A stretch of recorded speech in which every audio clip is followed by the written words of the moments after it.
Graça e a paz. Amém? Vocês estão bem? Vocês estão bem fresquinho aqui, né? Vocês gostam de ar-condicionado, né? Eu não gosto, não. Mas eu vou lidar com ele hoje, com vocês também. Queridos, eu sou o Robert.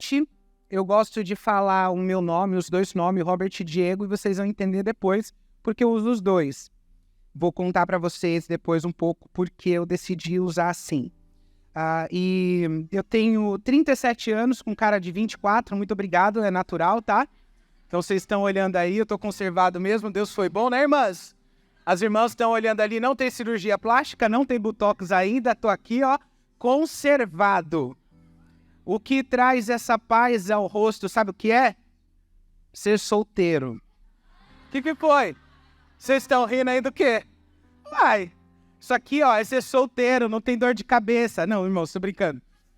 Não tô dizendo que os irmãos casados têm dor de cabeça, é de família, né? Eu tô dizendo aqui, né? Mas o apóstolo Paulo disse que, olha, tem coisa que só os casados sofrem, não é? Ele não disse? Melhor era estar só, mas vocês decidiram casar, então faz o negócio direito, meu. Faz direitinho, como manda o repertório. Mas eu já vi que aqui tem um monte de ferramenta, hein, pastor? É mulher única, homem ao máximo, aquilo outro. Glória a Deus e aleluia. Então vocês estão preparados aí que eu vou pegar vocês hoje. Jesus vai falar o coração de vocês, amém? Tenho certeza que a gente vai sair daqui com o nosso coração edificado.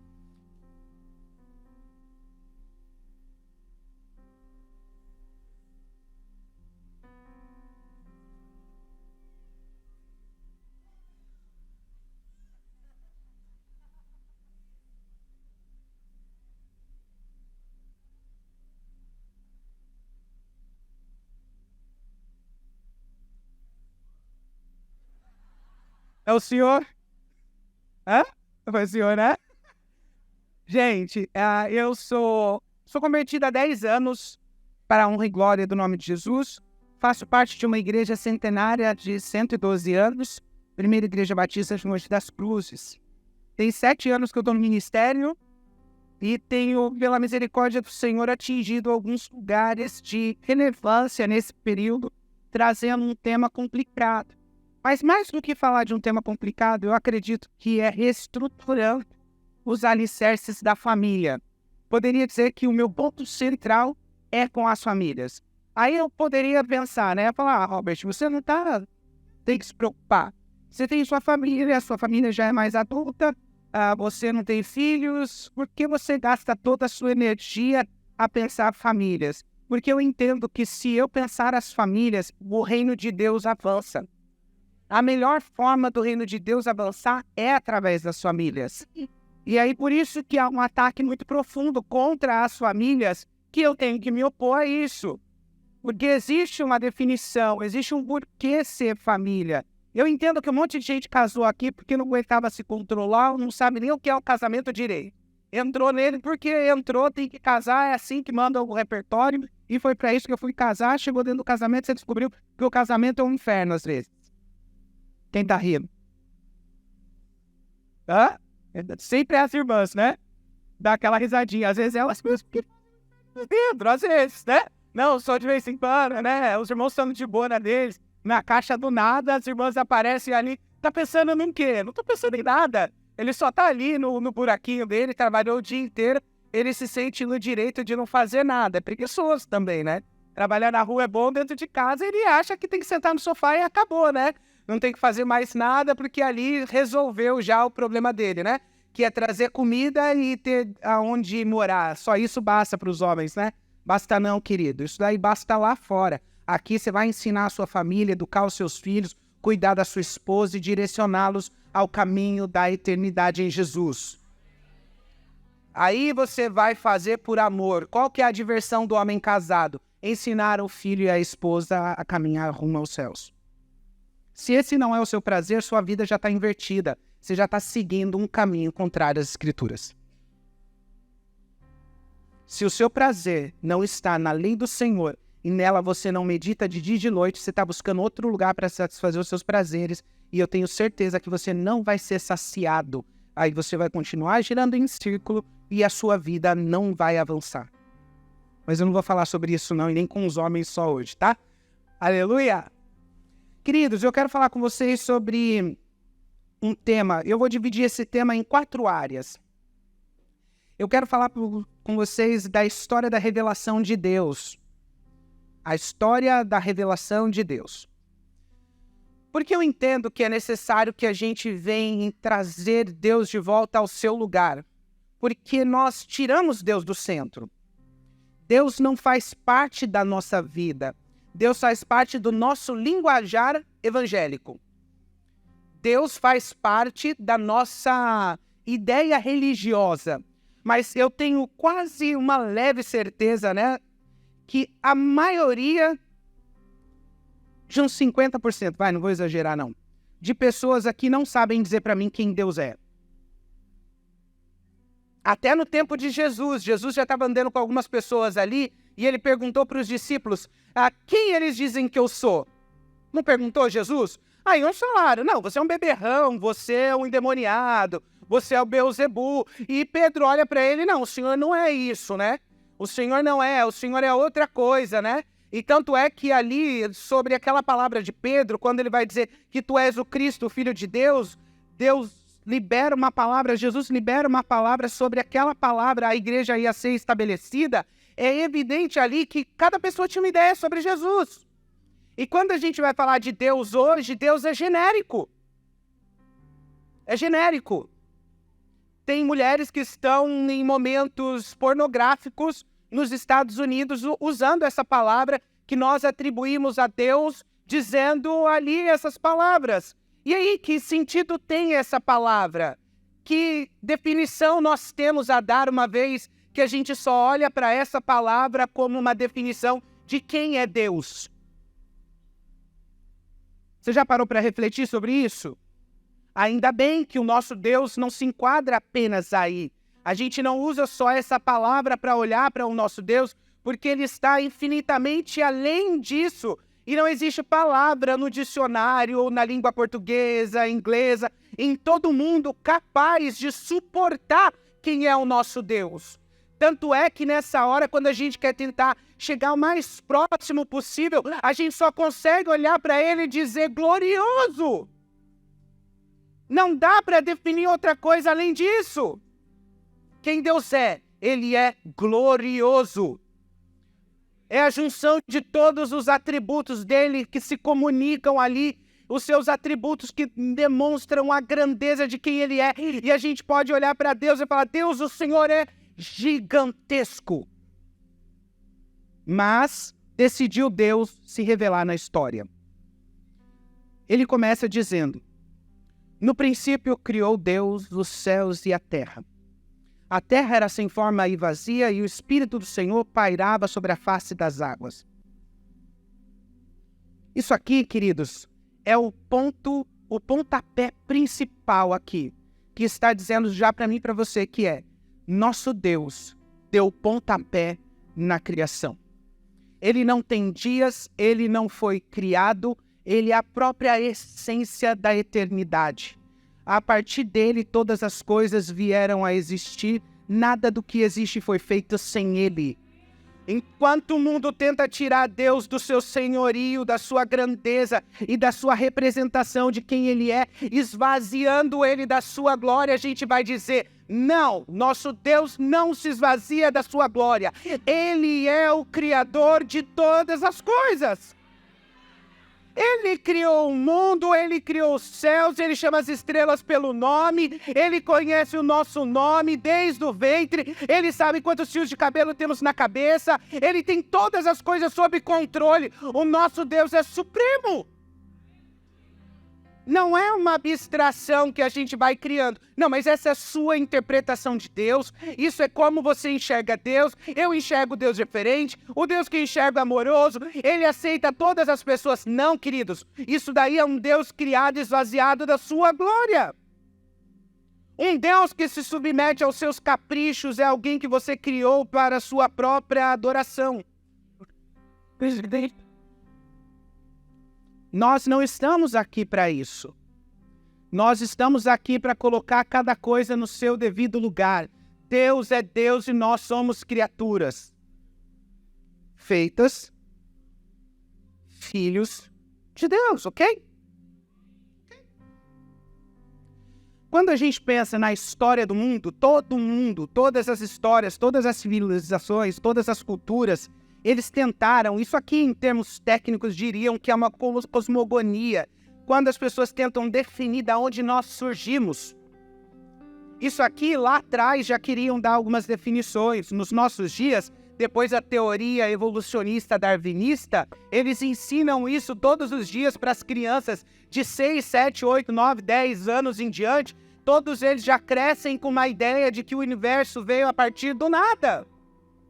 Isso vai sendo embutido na cabeça deles, eles vão criando com duas realidades. Eles vão sendo criados nessas duplas verdades aqui, que obviamente não tem como duas realidades excludentes as duas serem verdades. Não tem como a gente colocar isso em pé de igualdade. Tanto é que a gente vai fazer uma cisão aqui quando a gente vai fazer isso. A gente vai colocar uma ideia que a gente aprende na escola e uma ideia que a gente aprende dentro da igreja. Então, quando eu aprendi que Deus criou o mundo, aí ele fez todas as coisas pelo poder da sua palavra, quando eu aprendi isso funciona para a igreja. Agora, quando eu estou dentro da escola, eu não posso questionar o meu professor dizendo para ele, professor, eu não aprendi desse jeito não, eu acho que o senhor está equivocado. Ou mais, se eu estou na sala da universidade aprendendo psicologia, ou estou aprendendo qualquer outra ciência e o professor está ensinando dessa forma, não tem um cristão, claro que alguns têm, né, não vou exagerar, mas a minoria dos cristãos consegue defender a sua fé e dizer que não, professor, essa é a sua perspectiva. Mas numa outra perspectiva, nós temos que Deus criou o mundo conforme a sua palavra. O que eu quero mostrar para vocês aqui é que nós estamos vivendo uma dupla realidade que é incapaz de ser sustentada no meio cristão. Ou nós pensamos como cristão a todo tempo, ou nós não vamos conseguir mais caminhar os dias que vêm por aí. Ou o seu pensamento é íntegro em todo o tempo. Dentro da igreja, fora da igreja, no seu trabalho, na igreja, na família, na igreja, em todos os lugares. Ou a nossa forma de pensar é uma visão de mundo cristã, ou seremos devorados. Por que você acha que as famílias estão perdendo a influência sobre os filhos? Porque as famílias sabem trazer os filhos para a igreja, mas não têm capacidade de levar Deus para dentro de casa. Porque trazer os filhos para dentro da igreja é a forma que eu tenho de ensinar moralidade e espiritualidade para os meus filhos. Não é por aí. Senta o seu filho dentro de casa e mostra para ele quem é o Deus que você acredita. Quando você tem um Deus que você acredita, que você cultua, você contempla, você ama, as pessoas percebem. Se não estão percebendo, porque você está vivendo uma vida religiosa. Uma vida que só te traz benefícios e não exige de você sacrifícios. Porque você vem aqui, assiste o culto, pastor, né? Tem liberdade. Vou pegar mais pesado. Você vem aqui, você assiste o culto, volta para sua casa. A única coisa que você está fazendo é seguir num rito que não vai te levar a lugar nenhum. O diabo não quer que você saia daqui de dentro. Ele quer que vocês continuem aqui dentro do mesmo jeito que vocês estão, dormindo, letárgicos, sem causar revolução, reboliço nenhum. E eu não estou pedindo para você sair de dentro da sua casa e virar um missionário. Eu estou pedindo para você fazer só aquilo que Deus mandou você fazer. Ensina a tua família como ela deve caminhar na presença de Deus. Leva a sua casa, como Josué disse, eu e a minha casa serviremos ao Senhor. Ele sabia para onde ia e disse, eu sei para onde eu vou levar a minha casa. Mas se você não sabe para onde você vai, se você não sabe o que você está fazendo aqui, se você não sabe nem quem você é, qualquer caminho para você tá bom, porque não tem sentido a sua vida. É uma vida monótona, sem graça. E eu quero dizer para você que vale a pena viver uma vida com graça, com atuação. Tô cansado de ouvir gente dizendo que a igreja é hospital para doente, gente. Isso daqui não é UTI para velho, não. Não tô dizendo os irmãos de idade, mas a pessoa tá 40 anos na igreja, tá na UTI. A igreja é um exército pronto para batalha. São pessoas posicionadas que vão atravessar o caminho e vão desbravar os caminhos, que vão contra uma sociedade, que vão apresentando como caminhar, como viver e como ser. Nós vamos na contramão do mundo, mostrando para eles o que é a cultura do reino. Se não há diferenciação hoje, o índice de divórcio dentro da igreja é tão alto quanto todo mundo, de adultério nem se fala, pornografia é o que mais tem aí, quem somos nós? Sabe por que nós perdemos o senso de quem somos nós? Porque perdemos o senso de quem é Deus. Quando esvazia Deus da sua glória, a gente para de temer a Deus, olhando para Deus com reverência e com temor. Deus se torna um amiguinho que a gente canta na música, um você sem glória nenhuma, que a gente vai usando aqui para demonstrar sentimentos humanos a Deus, quando na realidade a gente deveria estar contemplando a sua grandeza e chorando. Ninguém que chegou na presença de Deus ficou em pé, não caiu de joelho. Mas o mundo faz o quê? Eu vou esvaziar o sentido de Deus. E eu não estou criando aqui na cabeça de vocês uma ideia de um Deus vingativo, de um Deus que só está aí para punir. Não é essa a dinâmica. O que eu quero mostrar é que nosso Deus, ele é majestoso, glorioso, soberano. Quero colocar Deus no devido lugar. Ele precisa estar nesse lugar como Criador dos céus e da terra. Eu estava dizendo para os pastores, o mundo vai dizer que o Estado é laico. E eu concordo. Mas o universo tem dono. Não gostou? Cria um aí.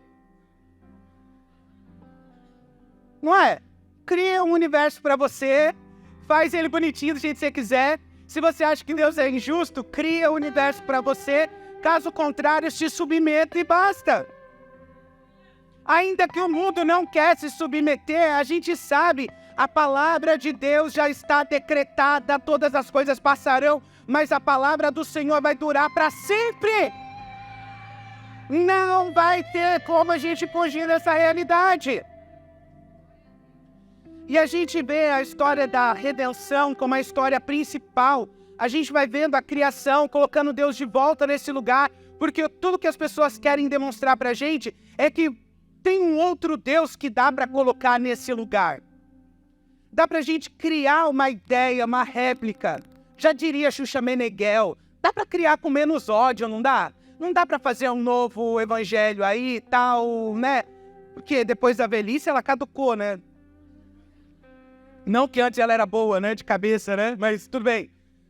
Agora, depois de uma certa idade, ela está olhando em lugares e está querendo, não tem como criar com ódio, com amor e tal. E aí a gente está no momento que as palavras são subvertidas. Ela usa uma palavra que quer dizer outra coisa. Ela quer dizer uma coisa e para não dizer diretamente o que ela pensa, ela subverte.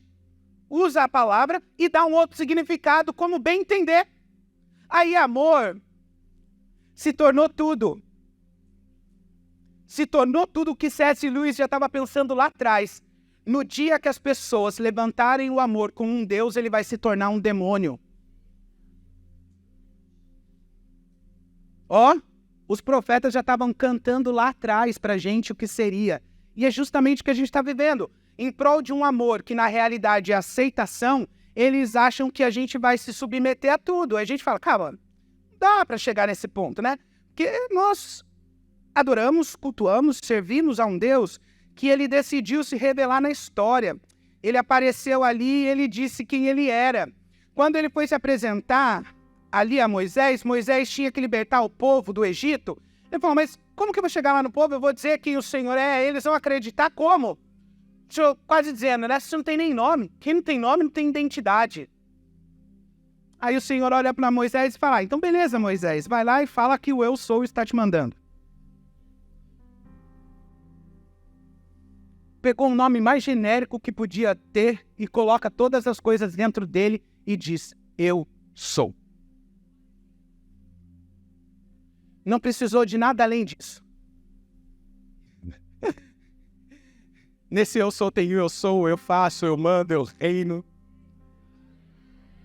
Está tudo sobre ele, todo domínio está sobre ele. O reinado do mundo está sobre os ombros dele.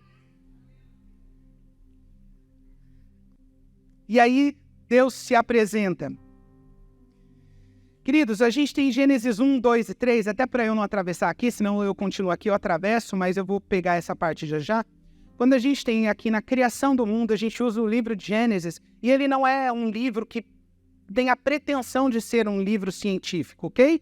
A gente também nem tem esse interesse e nem quer que ele tenta responder isso. Quem tenta responder todas as coisas aí, tentando trazer uma justificativa, né, ou uma demonstração de todas as coisas que existem, são homens incrédulos.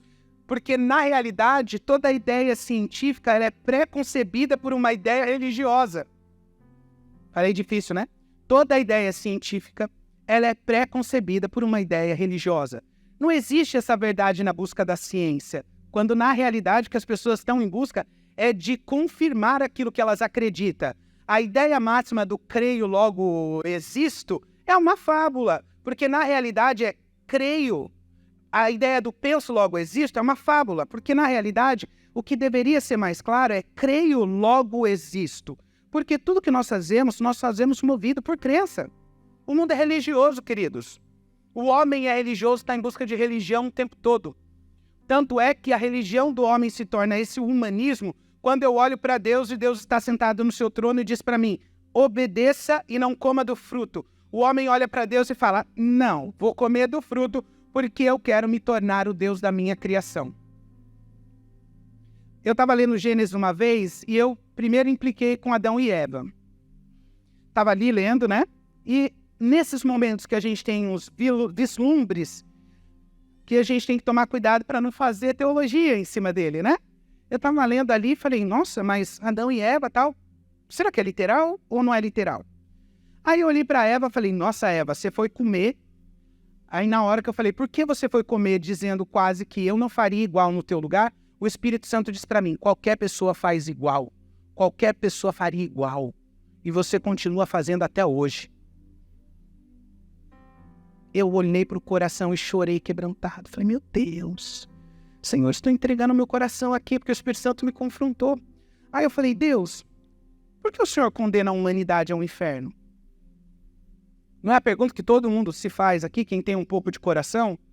Não é que hoje eu não tenho coração, mas é que eu entendo mais a Bíblia, né, pastor? O que foi? Estou só olhando, pensando, né, nas conversas aqui no almoço, não é? E eu falei, Deus, por quê? Cara, na hora o Espírito Santo falou comigo. Deus condena deuses ao inferno. Eu falei, meu Deus. Aí eu li o texto que estava dizendo, no dia que comeram do fruto, eles se tornaram como deuses. O homem, quando decide viver por conta própria e fazer o que o seu coração deseja, ele se torna um Deus. A partir daquele momento, ele só busca satisfazer os seus próprios desejos. Só onde o seu coração inclina a ele. Eu só faço o que eu quero. Deus olha para o meu coração. Importa o meu coração. Vocês ouvem essa frase? Não é? O tempo todo. As pessoas estão vivendo uma vida trágica, mas Deus conhece o meu coração.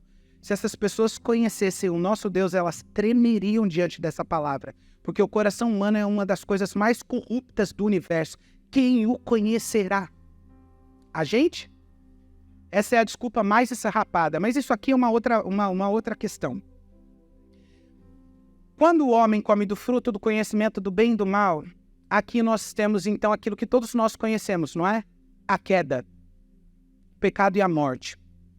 Eu estou colocando um Deus criador. O que é aqui? Da onde nós viemos?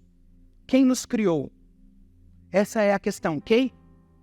A outra questão é, por que está tudo do jeito que está? Por que morte e sofrimento? Por que criança pequenininha morre de câncer? Por que morte trágica? Quando a gente vê criança com câncer, dói, não dói? Aquelas criancinhas pequenininhas, o coração da gente aperta e fala, meu Deus. A gente já viveu, né, a vida, aproveitou a vida aí, a gente está mais maduro, fala, já fiz tudo que eu tinha para fazer, até demais a conta. Agora a criancinha dói. E a gente pergunta, por que tudo isso? E aí a gente entende que por conta do pecado, a destruição, o sofrimento entrou no mundo.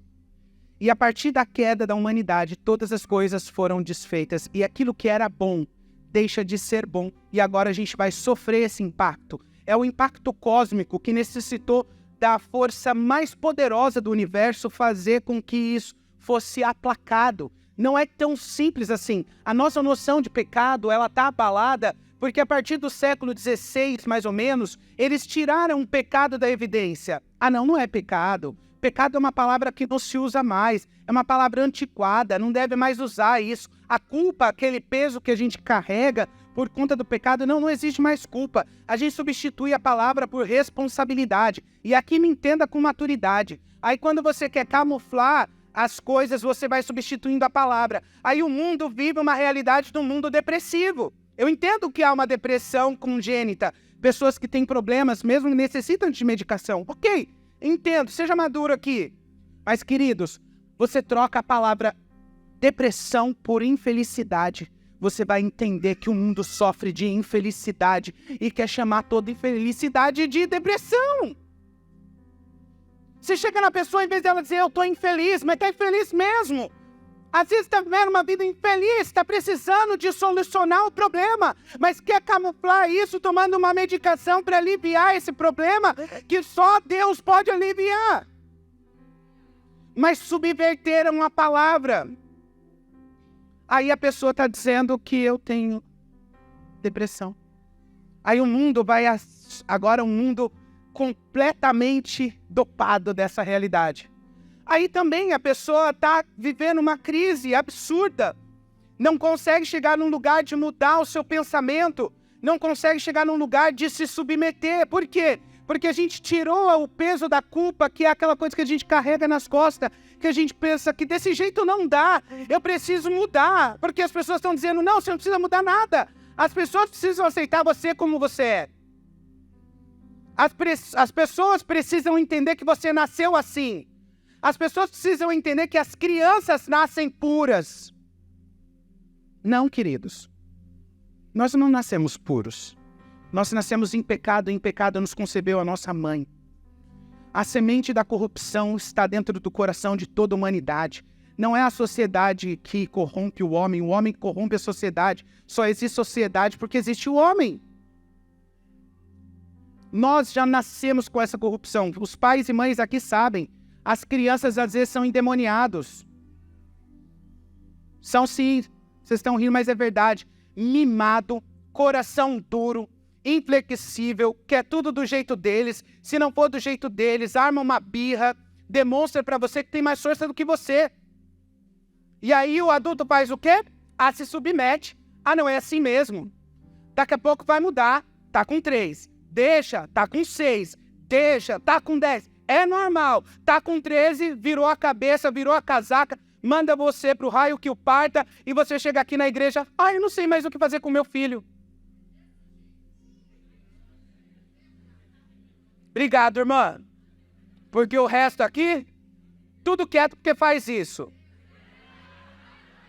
Pode aplaudir aí a Jesus.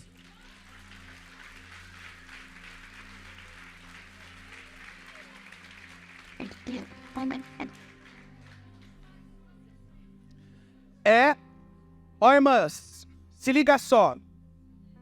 Eu tô no Instagram, os outros vivem me mandando mensagem lá. Só que eu sou pouco direto. Aí a irmã mandou pra mim, Robert, por favor, me ajuda com meu filho. Eu, pensando que poderia ser um suicídio, né? Um caso grave, eu falo, vou intervir, né? Óbvio, tô aqui, né? Aí eu falei pra irmã, tudo bem, quantos anos tem seu filho? Ela falou 3. Não respondi ela até hoje. Ela tá no vácuo ad eternum. Nem sei onde foi parar. Queridos, isso é uma realidade. Há uma construção necessária a ser feita, mas a gente está olhando para as crianças. O mundo diz que as crianças são os anjos. Puras, sem pecados, imaculadas. A gente não. É pecador, precisa de se arrepender, precisa de viver uma vida íntegra, precisa de santidade, e quem vai ensinar somos nós. Desde pequenininho, aqui tem regra, aqui você vai aprender, aqui você tem limite, sim. Você não dá limite, o mundo vai dar exagero. Aí depois você vai chorar. Aí vem aqui, muitas vezes os pais vêm lidar comigo e eu vejo o problema são os pais. Então não me bota para colocar com o filho antes de conversar com você.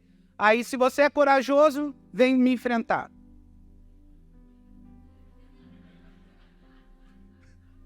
Tá rindo do quê? Sou forte, uai. Por quê, queridos? Porque o pecado atingiu toda a humanidade. E esse aqui é o ponto que nós precisamos ter no nosso coração. O pecado está aí, o pecado está em atuação. O pecado precisa ser enfrentado, nós precisamos condicionar aqui a mentalidade dos nossos filhos pequenininhos hoje, senão daqui 20 anos a gente vai perder uma outra geração. A gente já tem uma geração de adolescente aqui perdido. Não tem muito o que fazer aqui, não. Você pode trazer ele aqui, me ouvir, se não for um milagre, não vai dar certo. Mas agora tem criancinha chegando, tem bebezinho aqui que dá pra gente intervir. Se você fizer um bom trabalho daqui 20 anos, quando chegar daqui 20 anos, você tá em paz. Mas aí você não faz o seu trabalho, não faz a lição de casa. Quando chega com 20 anos, tá chorando as duras penas porque a sua filha é sapatão. Só vai chorar as duras penas se a filha for sapatão ou o filho for gay. Porque se for um menino safado, pegador de menina, o pai e a mãe nem vai ligar, porque aqui é, né, 2 pesos e medidas diferentes, né? Porque dentro do coração dele, tá pegando mulher, é o que me importa. Vai pro inferno igual, querida. Desce rolando a sepultura ali e vai queimar para sempre no fogo do inferno. E aqui, para deixar você mais desconfortável na sua heterossexualidade, 98% das pessoas condenadas à danação eterna são heterossexuais. Só fazer um cálculo. Estatisticamente, na sociedade só existe 2% de pessoas com problema de sexualidade. O resto é 98% de pessoas que vivem uma heterossexualidade. Se porcentagem funciona, faz o cálculo. Então eu não vou gastar energia com 2% aqui pensando com 98% das pessoas que precisam de arrependimento. Então o arrependimento vai para todo mundo. Vai para o homem, vai para a mulher, vai para o hétero, vai para o gay, vai para o pai de família, vai para o pornógrafo, vai para o adúltero, vai para todo mundo. Jesus veio te salvar, irmão. Para de mentir. Sai da capa. Jesus veio tirar a gente desse lugar de conforto. Porque o pecado gerou em nós uma casca que muitas das vezes é intransponível. E não adianta ficar, eu estou confessando a Deus. Não, nós precisamos do outro. Sem o outro, a gente não vai conseguir. A única forma que a gente consegue é através do corpo. Porque quem busca se isolar, busca a sua própria ruína. Está escondido, não vai dar certo, traz a luz. A gente tem certeza e capacidade, prontos para enfrentar os desafios. Todo mundo aqui tem desafio, irmãos. Todo mundo. Todo mundo. Vocês têm? Eu tenho. Estamos todos aqui desafiados. Mas a diferença é que a gente entende que a igreja funciona para sarar as feridas e não para ser um lugar apenas para eu entrar, fazer de conta que sou crente e ir para minha casa. É aqui no convívio, no dia a dia, na vida, em comunhão que somos curados.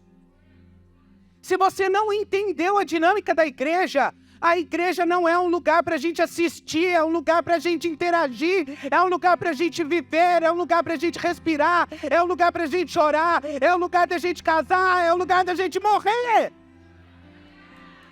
Queridos, é aqui. Irmãos, aqui é o lugar da cura. A cura não vem se você só está me ouvindo aqui, não, queridos. Assim, ó, o ferro afia o ferro, são os irmãos. Nós estamos um na vida do outro. Tem crente que é chato mesmo, velho. Tem que aguentar o chato. Tem. A gente tem que aguentar de todos eles. Mas é aqui que a gente, com o coração contrito diante de Deus, a gente entende que a igreja é algo tão profundo, queridos. Eu estou me apaixonando ainda mais pela igreja, estou falando sério. Deus tem ministrado algo muito forte no meu coração com a igreja. A igreja, a noiva de Jesus, esse povo que a gente encontra, a gente pode sair daqui e não voltar para cá nunca mais, né? Procurar um outro lugar e mudar de igreja quantas vezes a gente quiser. A gente pode fazer isso. Mas, irmãos, não vai alterar em nada. Se você é uma pessoa medíocre e você acha que a vida te satisfaz vivendo de forma medíocre, fica saindo de um lugar para o outro. Eu posso testemunhar para vocês, eu fiz um velório esses dias da irmã mais antiga da nossa igreja. Ela congregou 84 anos na nossa igreja. 84 anos, a única igreja da vida dela.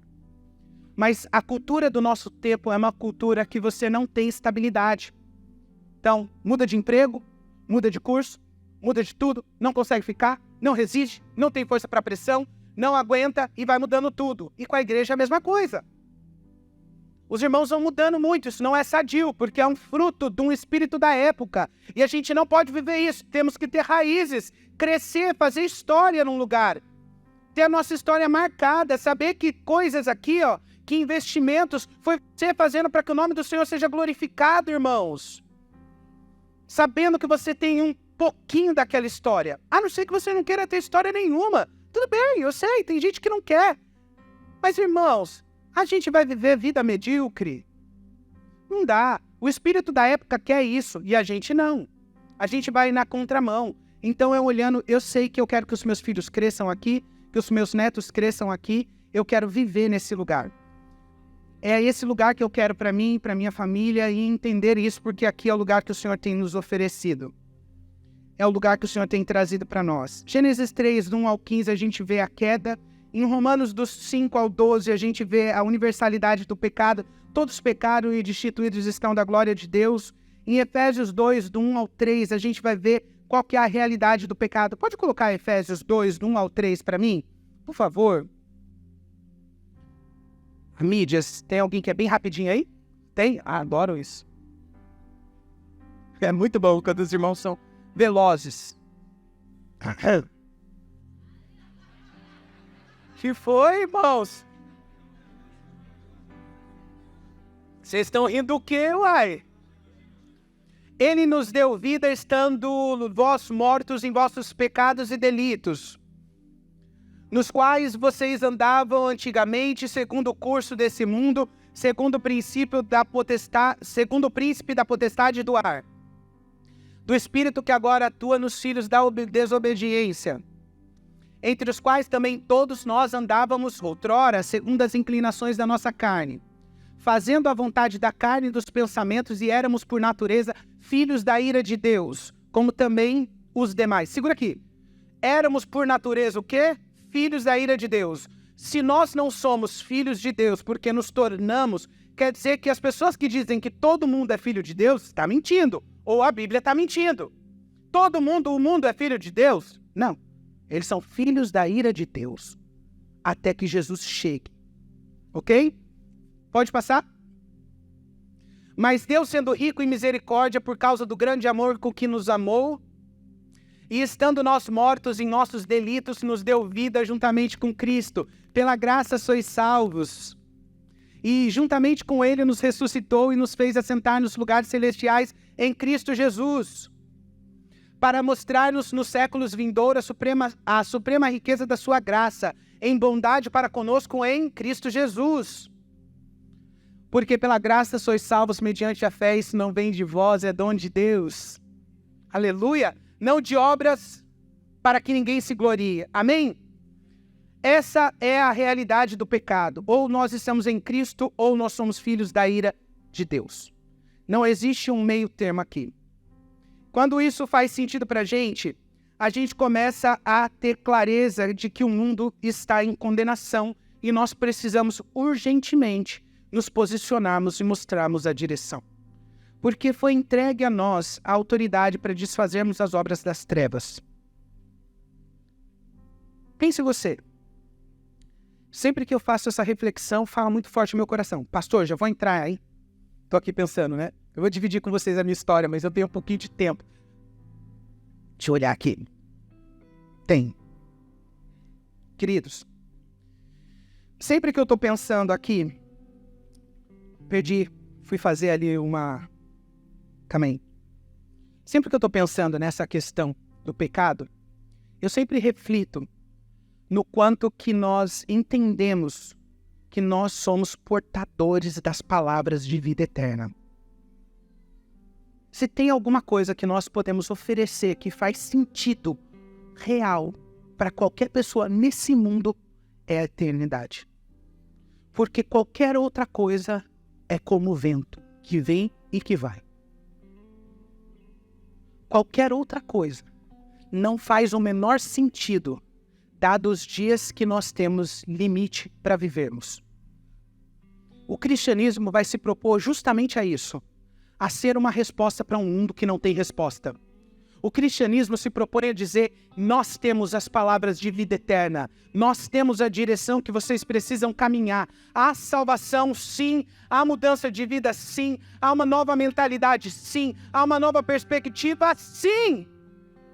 O evangelho chega e muda toda a estrutura de uma pessoa, toda. O mundo está dizendo, nasceu assim, Jesus fala, eu faço de novo todas as coisas. Não muda, muda, ele faz do zero, começa ali, volta aqui, alinho aqui, eu fiz, eu sou o criador, eu sou o construtor, eu sou o definidor, eu faço de novo, pega dentro do coração e faz nascer essa nova criatura. Essa é a grande realidade para a gente, queridos, essa é a grande perspectiva. Hoje as pessoas estão dizendo, uma pessoa nasce e tem atração por pessoas do mesmo sexo. Isso não dá para alterar. Quem é da área da psicologia deve ouvir isso o tempo todo, não é? Deve ouvir. A pessoa diz que uma pessoa nasceu uma pessoa transexual. Quer dizer que a pessoa nasceu desse jeito e não tem ninguém que consiga mudar essa pessoa. Porque ela é assim e ela não vai se reprimir para viver uma vida infeliz. Queridos, nós estamos com definidores de palavras. Cuidado com tudo que a gente ouve. Nem tudo que a gente ouve é verdade. Essas verdades que as pessoas estão tentando definir a gente é que nós somos movidos, ou nós devemos nos mover a partir daquilo que sentimos. Quem se move a partir do que sente está sendo movido em direção à destruição. Porque nós não. Nós já tivemos o pensamento iluminado para ter clareza de que nem tudo que sentimos é real. Nem tudo. O coração não é definidor de ninguém. Ai, se eu sentir no coração, eu faço. Você é uma pessoa carnal, não discerniu ainda entre a mão direita e a mão esquerda. Coração não define nada. O que define é a palavra de Deus que vai definir para nós toda a nossa realidade. A palavra faz com que nos movamos porque cremos e não porque sentimos. Creio e me movo. Não é creio, logo existo? Não é sinto, logo existo. Mas o mundo está dizendo que você é o que você sente. A Bíblia está dizendo não. Você não é o que você sente. Você é o que Deus fez você para ser e você é definido por isso. O que nos define é a nossa biologia. Macho, fêmea, homem, mulher, passou disso a invenção mundana. Aí os outros vão falar, você é homofóbico. Sou nada, fui traveco e estou aqui para a glória de Deus. Não é, pastor? E estou aqui para a glória de Deus. Fui pregar para uns irmãos esses dias e eles quiseram me bater. Ficaram nervosos, queriam ir embora, mas no final eles disseram assim, Robert, sempre que você for falar, coloca assim, fica até o final. Porque até então eles não entendiam. Ô pastor, eu mandei um PowerPoint pro senhor viu? Já tá lá? Vamos seguir aqui. Apaga essa luz aqui para mim, pessoal.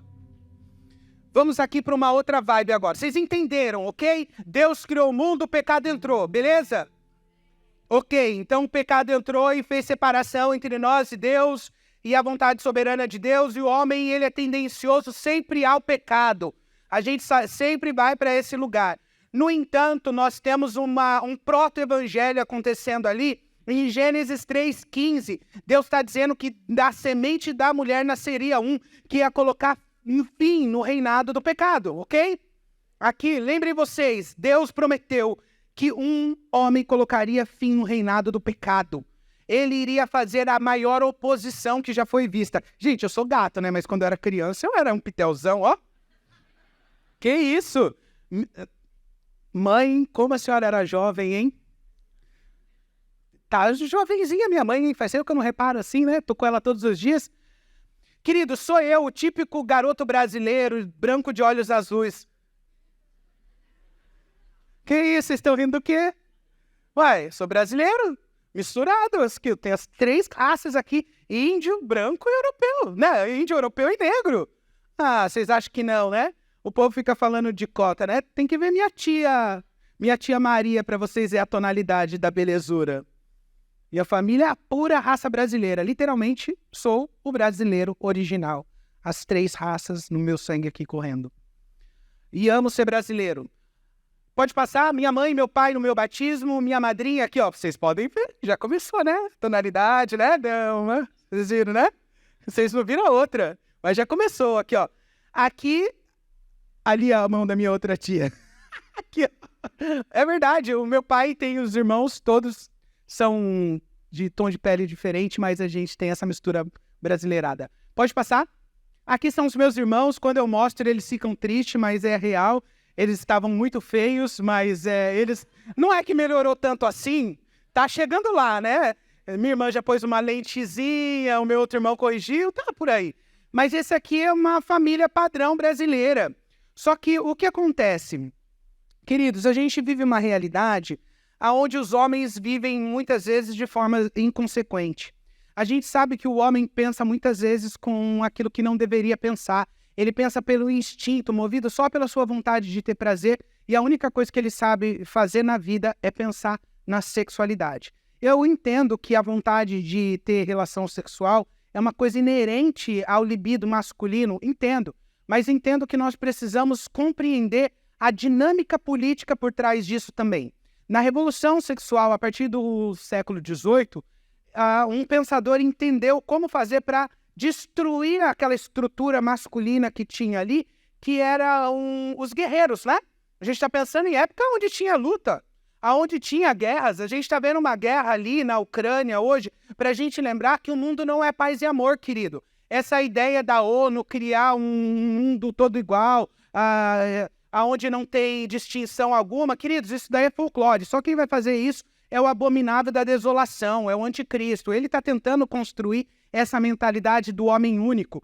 Por isso que a gente vê uma política implementada em todo esse lugar sendo despejada no Brasil para que a gente tenha isso. Só que para eles conseguirem fazer essa dinâmica, eles precisam desarmar a masculinidade. E para você desarmar a masculinidade só tem uma coisa: você tirar a força dele e canalizar a força para outro lugar. Você tira a força de criação dele e coloca ele como uma eterna criança em busca de prazer.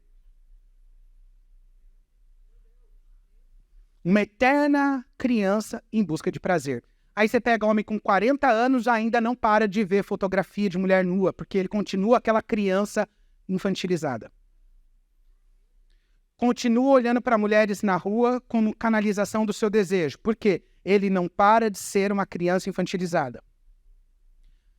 Estou falando homem adulto. Aqui tem até mais velho, tá, irmãos? Nessa dinâmica. Por quê? Ele ficou estacionado nesse lugar porque ele é fruto dessa realidade. Tira a força do homem num momento que você faz com que ele gaste força demais na questão da sexualidade, na pulsão que ele vai gastar pensando nisso. No começo, eles começaram com falas imorais, soltando falas em jornais. Depois chegou revista, depois os DVDs, depois as fitas cassetes, né? Depois os DVDs, por fim a internet. E aí a internet varreu os Estados Unidos e o Brasil. Aí crianças de 8 anos em diante já são escravizadas nessa realidade. A menor criança que eu vi sendo atendida com problemas nessa área foi um menino de 5 anos. A mãe... Tem criança muito pequena aqui? Tem? Criança muito pequenininha aqui? Tem, né? A mãe pegou um menino de 5 anos com a boca da menina de 1 ano.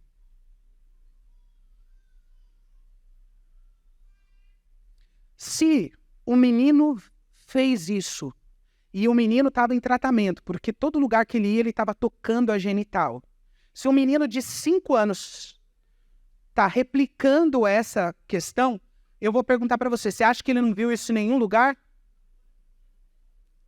Claro que viu, né? Claro que viu. E aí? A supervisão do que os filhos veem. Por que os pais não vão supervisionar? Porque ninguém supervisionou eles. Ninguém ficou vendo o que eles faziam. E se você não vê o que eles fazem, e aí você pensa o quê? Mas ninguém fez comigo, eu não vou fazer também. Queridos, não é essa a dinâmica. Nós precisamos nos posicionar. Eu tenho um sobrinho que mora comigo, tem 13 anos, autista. O celular dele é monitorado por mim. Eu monitoro, sei tudo o que ele está fazendo, o que ele está vendo. Ele confessa os pecados para mim. Autista, chega e fala para mim, tio, o pecado do meu coração é a luxúria. Por que ele fala isso? Porque o tio dele sabe dar nome às coisas.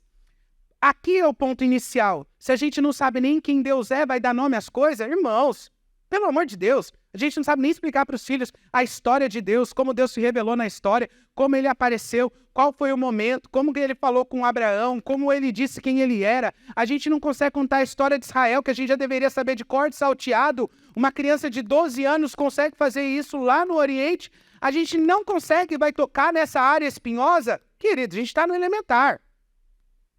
Não adianta você falar que não. Mas eu consigo dar o nome às coisas. E ele vai para a aula dos pré-adolescentes na igreja. Ele saiu da aula dos pré-adolescentes, pegou o celular dele, falou para mim, tio, bloqueia para mim o site. Falei, que site? Ele falou, esse aqui, me deu o nome. Queridos do céu. Era só desenho imoral. Desenho. Desenho normal. Mas uma imoralidade, uma coisa tão absurda, destruindo a cabeça dele. Qual foi a atitude que ele fez esses dias que a gente ficou assim, desnorteado? A esposa do pai dele falou que ele tinha posto a mão nela e ninguém acreditou. Desconfiou da moça. Aí a gente pegou. Ele mandou para ela áudios imorais e foto nua. 13 anos, autista. A gente está achando que as trevas estão achando. A gente está achando que a gente está brincando de realidade.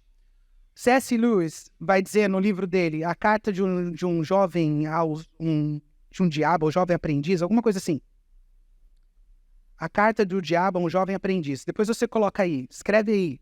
Eu gosto de deixar coisas para vocês lerem depois, que vocês vão esquecer muita coisa que eu estou falando. Então, coloca aí para vocês lerem. A dinâmica que ele tem é duas, em questão ao mundo espiritual. Primeira, esquecer que o mundo espiritual existe. A segunda é supervalorizar o mundo espiritual, no sentido, os demônios. Supervalorizar, tudo é demônio. E, por outro lado, é a gente que faz de conta que o diabo não existe. Que eu acho que a gente cai mais nesse lugar, de fazer de conta que ele não existe, mas ele está aí em atuação, pronto a destruir as crianças. E quando um homem vai sair da sua posição, como meu pai fez aqui, o homem sai da sua posição de guarda, de protetor, de cuidador, sem sombra de dúvida, vai chegar um outro homem nessa parada. Sempre vai chegar. A gente não se atenta, mas sempre quem chega nessa hora, pode ser um homem, uma mulher, óbvio, né? Mas nesse sentido, quem chega são os abusadores. E não só, né? Pode passar. Sempre chega uma dona Joana para fazer aquilo que aquele homem não teve coragem de fazer. Sempre chega uma avó para tomar posição e cuidar dos netos, porque o filho ou o pai das crianças abandonaram as crianças. Querido, isso aqui é a realidade do povo brasileiro. Um monte de gente aqui criado só por mãe e por vó, porque o pai foi viver a sua vida. Eu passo perto de casa, lá na esquina de casa tem um lugar onde os moradores de rua ficam e só homem. Eu olho para aquilo ali, cara, eu fico com o coração apertado. Eu falo, meu Deus, que vida desgraçada. Como é possível que alguém queira viver desse jeito? Vida maldita. E o meu pai só não está naquela realidade porque eu trouxe minha mãe para morar comigo, minha mãe deixou ele ficar na minha casa. Porque senão ele era fadado até aquela realidade. Viver aquela vida. Eu falo, cara, que desgraça. Movido ao quê? Ao prazer. Eu olho para ele, para o meu pai, parece que ele tem apenas 30 anos. Ele tem 70. Se veste como se ele tivesse 30 anos. Ele fala como se ele tivesse 30 anos. Pensem vocês aqui, esses homens que não amadureceram, continuaram no jardim de infância, não tem atitude, não tem habilidade, não tem responsabilidade, não tem nada. Eu não sei como tem mulher que gosta desses trastes.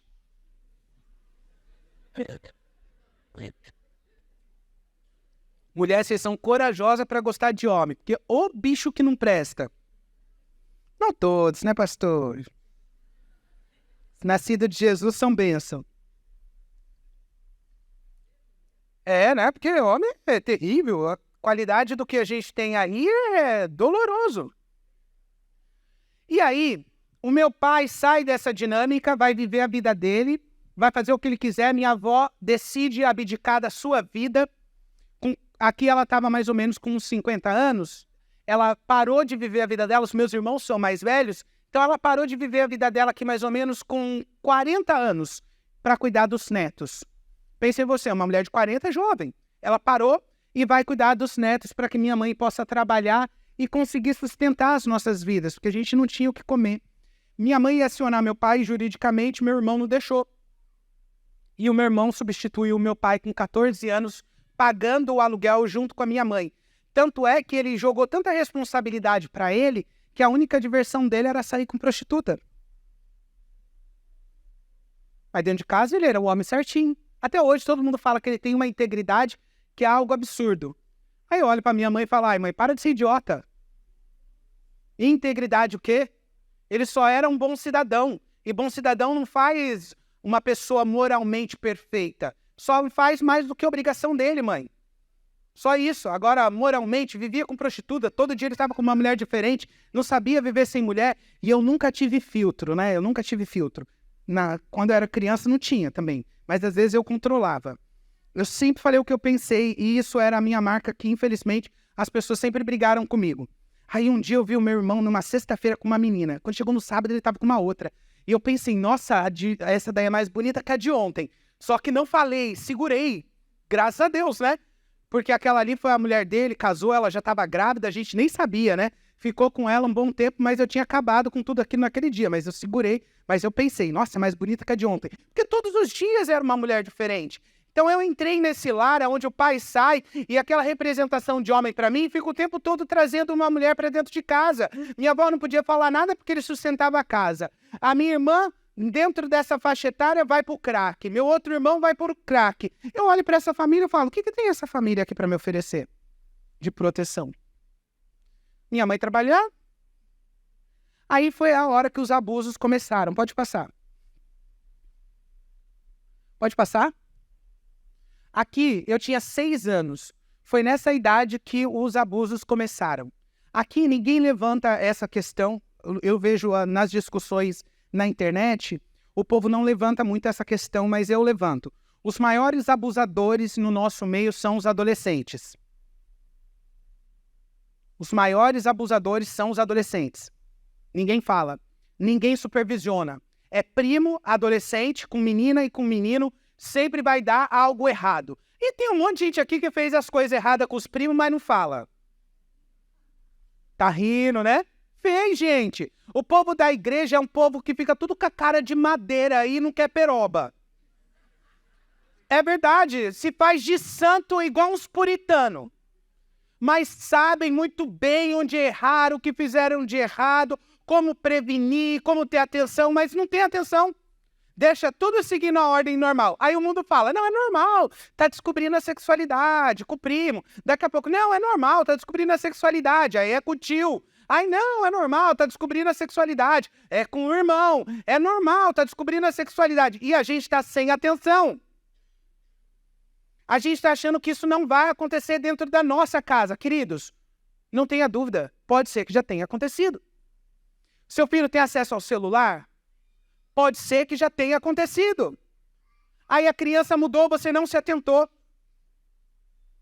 A criança já está sofrendo as duras penas dessa realidade e a gente, como adulto, não está nem se preocupando com isso. Quem faz a figura essencial nesse momento? São os pais. Mas quem é a figura mais degradante que nós temos nos nossos dias? Os homens. É óbvio que é uma cultura que faz isso. E eu disse hoje, conversando com os pastores, eu acredito que a gente só vai dar resultado quando os homens voltarem para a sua posição. A sociedade precisa dos homens. O mundo precisa dos homens, irmãos. Vamos levantar, velho. Vamos lutar.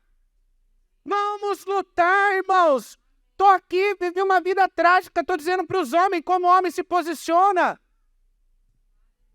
Foi viver uma vida torpe, torta, destruída. Para dizer para pai de família que dá para ensinar o filho a viver uma vida íntegra. que dá para ensinar o filho a viver a masculinidade, tirar a masculinidade dele para fora, construir nele um homem. Porque caso contrário, o outro vai chegar e chega deturpando todas as coisas. A primeira vez que eu assisti um filme pornográfico, eu tinha 7 anos, em 1912. Tô brincando. Foi 1900 e... Nem lembro. Calma aí. Foi, acho que 1995. Não, menos. 1994. Lembrem vocês. Se o contato que eu tinha com os homens sempre foi que o homem tocava em mim para fazer atos libidinosos, automaticamente eu vou gerar dentro do meu coração uma identificação. Olha o que eu gerei. Estou falando criança, tá? Essa é a forma que os homens demonstram amor. Porque eu vejo meu irmão fazer isso o tempo todo. Eu vejo meu primo fazer isso aqui o tempo todo. E agora eu assisto um filme pornográfico e vejo o cara fazendo isso com a mulher. Ser mulher é bom. Olha aí. Ser mulher é bom. 7 anos. Vocês têm noção? Dos 7 anos, isso aqui ficou adormecido em algum lugar. Quem pode jogar uma seta dessa senão Satanás? Tentando confundir a identidade da criança. Você não nasceu menino, você nasceu menina. Certamente não morrereis. Coma. Beleza? Aí você anda na rua, olha só como que é arquitetado. É porque o diabo sabia, queridos. Mas eu vou chegar em 2 pontos aqui. Chega na rua, o povo fica, é gay, é gay, é gay. Aí você fala, que isso? Só se sente humilhado, né? Porque a única coisa que a gente sente é humilhação mesmo, né? Aí os primos, é gay. Na casa do vô, é gay. Na casa dos irmãos, cara, meus irmãos, eles não gostam não. Mas meus irmãos, quando eles estão na igreja, eu falo mesmo assim também, e eles estão ligados que eu falo. Pensa num povo que me maltratou. Foram eles. Como eles me xingavam muito. Como eles me ofenderam. Que masculinidade você vai construir nesse lugar? Como é possível isso? Porque tá perto deles, ou os homens me ofendiam, ou eles abusavam de mim. Tá perto de homem? A minha desgraça foi pensar nos homens. Não vou fazer uma sessão de psicanálise aqui com vocês não, mas investigando, né? O coração. E aí, o meu irmão rouba o traficante, minha mãe decide mudar de bairro. Eu não tinha nada a ver com isso. Estava na escola de boa, vivendo a minha vida. Mas, só voltando aqui uma coisinha, tem 2 realidades que percorrem a realidade periférica do Brasil. 2. O abuso e a igreja. O abuso e a igreja. As 2 coisas chegam quase ao mesmo tempo. Tanto é que a maioria das pessoas que eu vi vivendo a vida na homossexualidade, todos eram cristãos. Todos. Todos saíram do ambiente cristão. Mas por quê? Porque no Brasil tem muita igreja, né? E tem igrejinha que abre por todos os lugares e a criança é curiosa, ela entra na igreja. Ela entra ali e ouve falar de Jesus. E eu fiz isso. Em casa ninguém ia para a igreja. Minha mãe era do espiritismo, minha avó era católica roxa, colocava vela para as almas toda segunda-feira. Em casa era um alvoroço. E aí eu tava jogando bola e tal, e eu vi uma imagem de Jesus com os braços abertos numa igreja católica e entrei. Falei, eu quero fazer a primeira comunhão. Só que quando eu falei para um menino na escola que eu estava indo, ele falou, vamos comigo na congregação. Falei, vou. Fui na congregação. Fiquei indo com ele na congregação, daqui a pouco perto de casa tinha uma igrejinha pentecostal, Assembleia de Deus. E eu cheguei lá na Assembleia de Deus, entrei, quando eu cheguei a mulher foi tomada em mistério ali e falou comigo. Você vai fazer uma viagem muito longa. Você vai estar num lugar muito distante. Queridos, eu tinha 7 anos. Você vai estar num lugar muito distante. Quando você achar que é o seu último dia, eu, Deus, vou ao seu encontro, trarei você de volta, porque eu te escolhi e eu te amo. Vocês estão vendo aquela criança abusada? Ouviu o primeiro eu te amo da vida dela, do Senhor.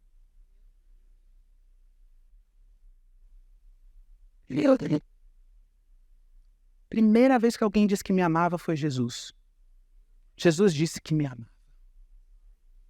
Nunca tinha ouvido. Minha mãe decidiu mudar de cidade, de bairro, e eu fui.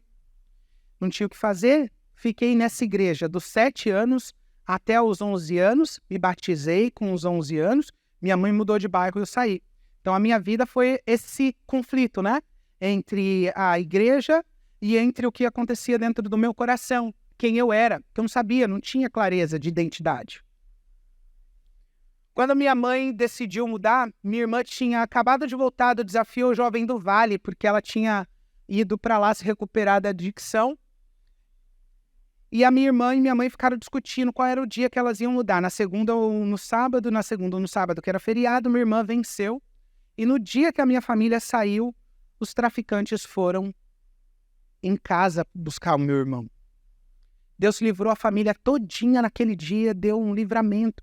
A dona da casa foi atrás da gente e disse que tinham entrado e arrombado a casa e não tinha ninguém lá. Deus deu um livramento coletivo para todos nós. Mas o meu irmão ficou em paz. Para ele a vida ficou normal. Para o meu outro irmão também ficou normal. Mas pensem vocês que no primeiro dia de aula eu entrei na escola e me chamaram de viado.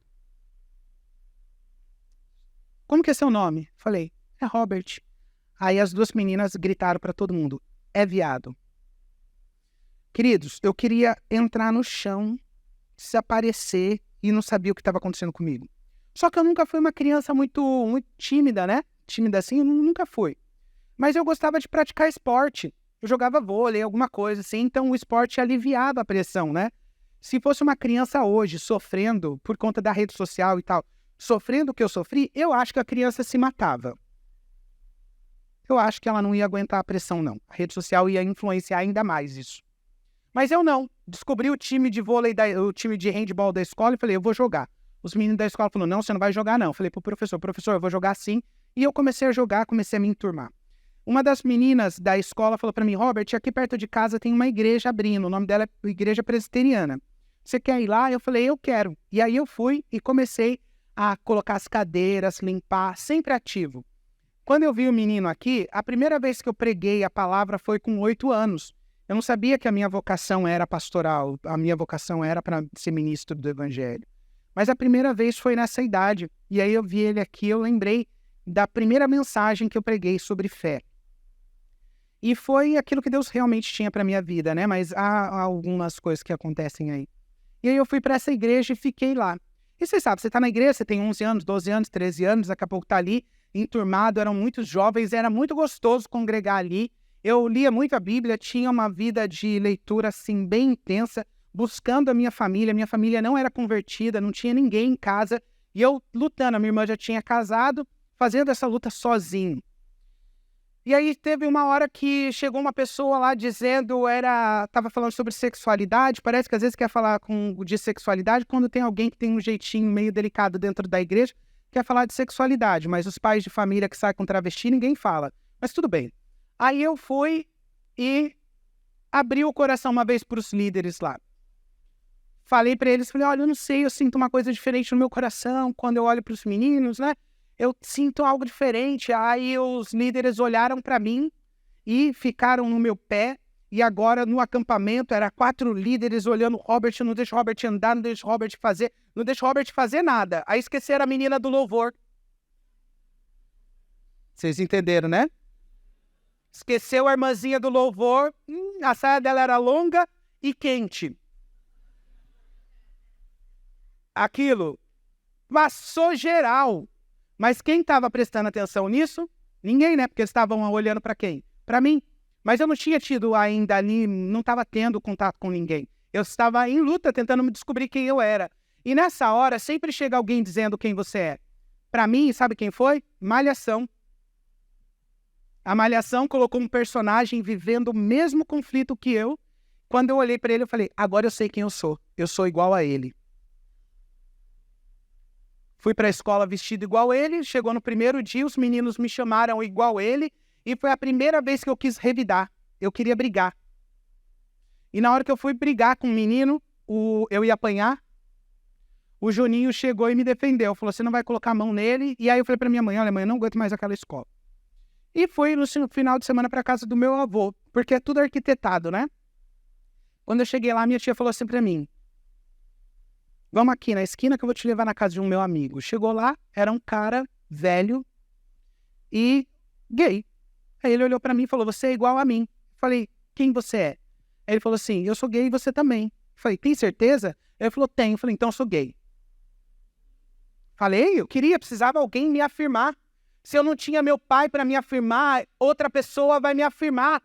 Se eu não tenho as pessoas em volta de mim dizendo quem eu sou, outra pessoa vai dizer quem eu sou. A televisão, a mídia, as pessoas, os amigos, a escola, tá aí para fazer isso, queridos. Nós estamos em busca de afirmação, e foi o que eu fiz. Ouvi o que ele tinha para dizer, só que ele não disse só, você é igual a mim. Ele falou, vai no centro da cidade, em tal rua, que ali é onde as pessoas igual a gente se encontram. Sabe quando que eu fui? Na hora. Era sexta-feira. Pulei a catraca do ônibus e fui. Cheguei lá na frente, vi um monte de gente reunida. Imagina, vivi na igreja dos 7 até os 15. Que coisa estranha. Do meu lado, uma menina começou a mexer comigo. Eu não dei nem bola, né? Quando eu cheguei na fila, falei que eu ia entrar, o segurança falou, você não vai entrar aqui, você é criança, passa a foto. Por favor. Aqui, eu era criança. Falou, você não vai entrar aqui, não. Falei, mas por quê? Ele falou, você é menor de idade. Eu falei, eu menor de idade? Sou nada, sou adulto. Falou, não, sai fora. E aí eu vi um menino. E falei com uma menina que estava ali, olha, o cara charmoso e tal. E fui conversar com ele. Aí a primeira coisa que ele perguntou pra mim, você é crente? Na balada gay, o cara perguntou se eu era crente. Falei, por quê? Ele falou, sua camiseta, porque Deus amou o mundo de tal maneira que deu seu filho unigênito.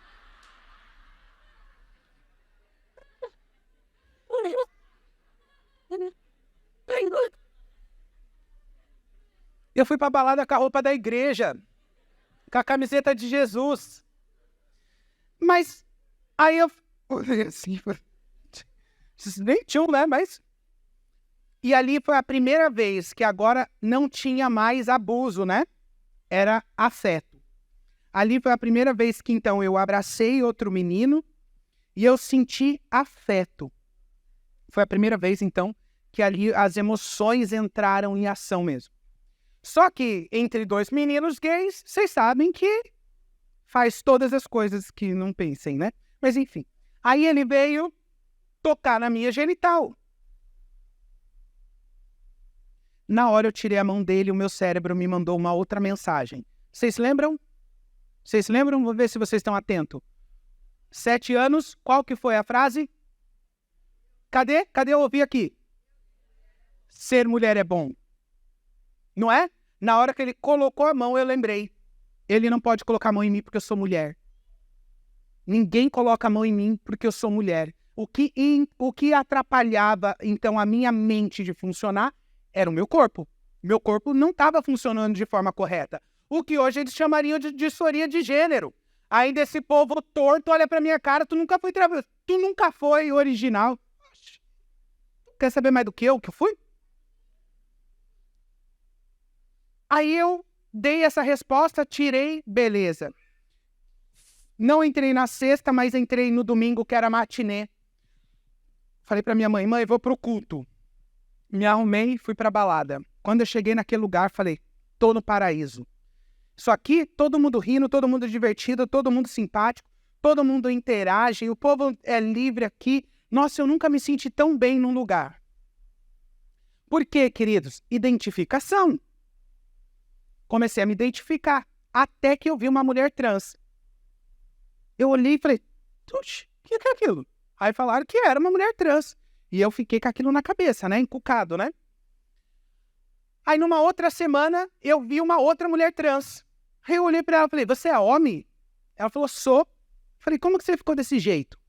Aí ela falou pra mim, você toma isso, isso, isso, isso. Então eu já fiquei com aquilo na cabeça. O que faltava aqui para o diabo conseguir me laçar perfeitamente foi uma outra oferta que ele me deu. Ele me mostrou essas possibilidades e agora eu estou num barzinho que a gente ia toda semana ali Eu saio do barzinho, um carro desce a rua e eu passo todo dia nessa rua. Quando eu volto do trabalho, volto da igreja, eu passo todo dia nessa rua. É a rua que eu passo e eu sempre faço uma reflexão ali. Falo, meu Deus, aqui é o lugar que tudo começou. Ainda bem que aqui não é o lugar onde eu terminei a minha história. Sempre tá ali para eu olhar onde tudo começou. Aí eu descendo a rua, o cara parou. E eu falei para ele, ele me olhou, eu olhei, fui lá no carro, falei, me dá R$ 25 que eu saio com você. Irmãos, como que sai daquilo da boca do nada de uma criança, um adolescente, né? Sai, me dá R$ 25 que eu saio com você. Ele me deu. Quando ele me deu, na hora que ele me deu o dinheiro, ali eu descobri a fonte de renda. Criança pobre, de família pobre, não tinha nada em casa para comer, uma vida trágica. Quando ele me deu os R$ 25, que era 18% do salário mínimo, é a mesma coisa que se a gente pensasse hoje quase R$ 200 se a gente fizer a conversão. O salário mínimo era R$ 168 na época. Aí eu falei, o quê? Descobri. Fui no outro dia, no mesmo lugar, fiz 70. No outro dia, fiz 110. Aí eu descobri. Cheguei na rua de cima, as meninas estavam transicionando e eu falei para elas, eu quero viver igual vocês. E ela falou, não. Falei, vou sim. Fui, as meninas viraram minhas amigas, todo mundo na mesma faixa etária. Tinha até mais nova, tinha 13, 14, 15 anos eu, e aí todo mundo começou a transicionar dentro dessa dinâmica. Família desestruturada, pai alcoólatra, aí todo mundo transicionou de gênero. Pode passar. Pode passar. Vai devagarinho, né? Pode passar. Vai. Pode passar. Pode passar. Pode passar. Pode passar. Pode deixar. Pode deixar, né? Girada, irmão. Já chega no milagre assim? Volta, né, irmão? É, aí. Por que eu quero deixar aqui? Só para vocês entenderem como que chegou até aí. Transicionei de gênero. Com 15 anos. Saí da casa da minha mãe. Minha avó falou, para de fazer sua mãe sofrer. E eu saí de casa, fui para casa de uma cafetina com 15 anos. Na primeira semana que eu estava na casa de uma cafetina, acho que tinha uns 10 dias que eu estava lá, a menina que dormia do lado da minha cama morreu com um tiro na cabeça. Tinha acabado de sair da casa da minha mãe. E aí naquela coisa toda, mora com ela, faz prostituição na rua e volta para dentro daquela casa. A primeira coisa que eu vi foi uma pessoa morta. E aí eu fui indo, né? Agora não tinha mais o que fazer, não tinha mais aonde morar, não tinha mais Jesus, não tinha mais família. Não tinha mais nada, eu vou vivendo aquela vida com as meninas. Depois disso eu vou para uma outra cidade, e nessa outra cidade eu vou encontrando outras meninas com outros ideais, e a gente começou a se construir. Passou 16 anos, 17 anos eu já tinha feito todas as cirurgias plásticas que dava para fazer, já tinha roubado o RG do meu irmão, para poder andar na rua, né, que eu era menor de idade, eu não podia fazer um monte de coisa, e aí eu tinha o RG do meu irmão, que a gente tinha idade parecida, eu andava com ele. Então eu pus o peito, quem pôs foi o meu irmão. O irmão, ele sabe, né? Aí eu fiz a cirurgia plástica com isso e apareceu uma proposta para ir embora do Brasil e eu fui com 18 anos morar na Europa. 18 anos, cheguei em Milão, morei em Milão 6 meses, voltei para o Brasil, as minhas amigas estavam viciadas no crack. Quando eu vi aquilo, eu não gostei, mudei de cidade, fiquei mais um pouquinho, fui para a Europa e morei na Europa todos os anos da minha vida. E fui vivendo cada vez mais aquela dinâmica daquela vida e ainda em busca de encontrar um sentido existencial. Eu estou falando da queda, se vocês verem, falei da criação, da queda, e mostrando para vocês aqui a queda do meu coração. Onde foi que o meu coração caiu? Mas o meu coração não caiu só nesse momento.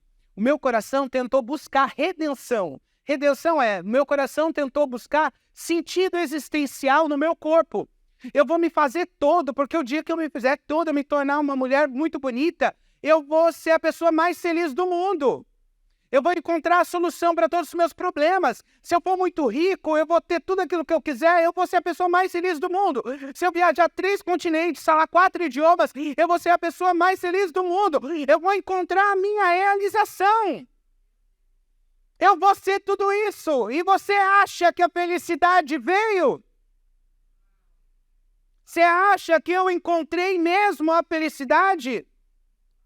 O que eu encontrei foi a finitude dizendo para mim que tudo é vaidade.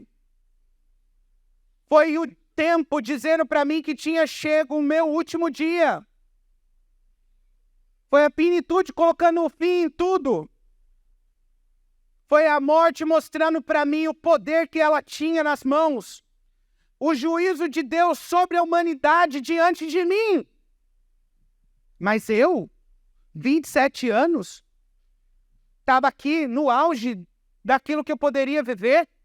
Não me faltava nada, tinha uma vida extremamente abastada. Um pouco antes de eu chegar nessa foto, eu assisti um documentário nos Estados Unidos chamado My Secret Self. Meu Segredo Escondido. Crianças de 2 anos que tinham disforia de gênero. Crianças de 2 anos que diziam que eram pessoas trans. Tanto é que tem uma que é militante hoje da causa chata que dói, chamada Jessie. Na época ela tinha 2 anos, eu era mais velho. Quando eu vi aquilo, o que eu gerei? Identificação. Eu sou igual a ela. Aí foi quando eu decidi ir para Bangkok, na Tailândia, no dia 2 de junho de 2010. Eu fui colocar um fim naquilo que eu achava que era a minha masculinidade, né? A única coisa que faltava no meu corpo era fazer a cirurgia de adequação de gênero, como eles chamam, ou a mutilação genital, se a gente não quiser falar de forma politicamente correta. Fui para Bangkok, cheguei na Tailândia, o cirurgião mostrou para mim, me explicou todas as coisas. No momento que ele mostrou, eu titubeei, fiquei um pouco com medo. Mas depois que eu dormi, acordei, eu já estava decidido e fui. Passei os 4 dias ali e eu fui com o meu amigo, Luan. A gente ficou no mesmo quarto. E Luan, quando chegou no quarto, eu fiz a cirurgia num dia, Luan fez no outro. Quando o Luan chegou no quarto, Luan, no dia da operação, começou a chorar. Eu falei, Luan, o que foi? Ele... me chamando de Sabrina na época, né? Falou, Sabrina, o que Jesus acha do que a gente fez? Eu olhei pro Luan e falei, Luan, tu é crente? Tu é desviado, Luan. Luan começou a chorar, colocou a Aline Barros, colocou tudo. Luan era depressivo, Luan não conseguia viver a vida, tinha um choque de realidade entre a fé e entre os desejos do coração. Luan, por favor, você acabou de operar, fique em paz, não fica assim, vai dar errado. Já foi, amigo, a gente já fez agora, já era. Mas ficamos o tempo todo. Irmãos, tinha minha amiga Carola, carioca, minha melhor amiga, a gente ia trabalhar, se prostituir. Antes disso, a gente colocava Fernanda Brum e cantava ela, e depois a gente ia para o trabalho. Eu estou dizendo, a gente não tem noção, né? Mas faz um efeito no coração que é inesquecível. Não tem como tirar a semente do evangelho do coração. Por isso que a gente não precisa ser chato. Deixa fazer Deus a sua parte. Uma vez que a semente entrou no coração, ela vai germinar. Vai, irmãos, calma aí, vai chegar salvação na tua casa. Vai chegar, você plantou, não se preocupe.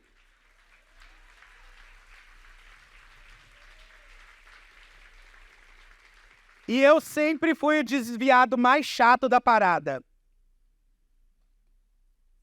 Eu estava usando pouco pessoal, cheirando alguma coisa, fazendo alguma coisa, eu sempre terminava. Se a gente morrer agora, vai todo mundo pro inferno. Pensa vocês, as travestis se divertindo, aquela coisa toda louca. Eu sempre chegava, queridos, e sem mentira, eu sempre terminava na pregação. Uma vez eu estava com traveco, cafetina, uma bicha mal querida, ninguém gostava dela. Aí eu abracei ela a noite toda e fiquei falando, Jesus te ama, Jesus te ama, Jesus te ama. Imagina, vocês não têm noção não. E dentro do meu coração, sabe o que eu pensava? Se eu não falar, quem vai falar? Eu falava, se Deus me pôs aqui é porque Ele quer que eu fale. E eu falava, se Deus usa as pedras, não vai usar os travecos, uai? Né? Era chato sair comigo, porque todo rolê terminava em Jesus. Todo, irmão. Todas as vezes que eu ia dormir, antes de dormir, eu falava, Jesus, me perdoa pelos meus pecados. Não conseguia lidar, porque eu passei dos 7 aos 15 na igreja, então aquela dinâmica estava muito dentro do meu coração. Aí eu vi que o Luan também era desviado, o Luan viveu aquela coisa ali comigo. Quando chegou no quarto dia, o médico tirou o tampão e eu falei, agora é hora de eu encarar o espelho, né? Porque o espelho que ia dizer para mim como a minha cabeça e o meu corpo se viam.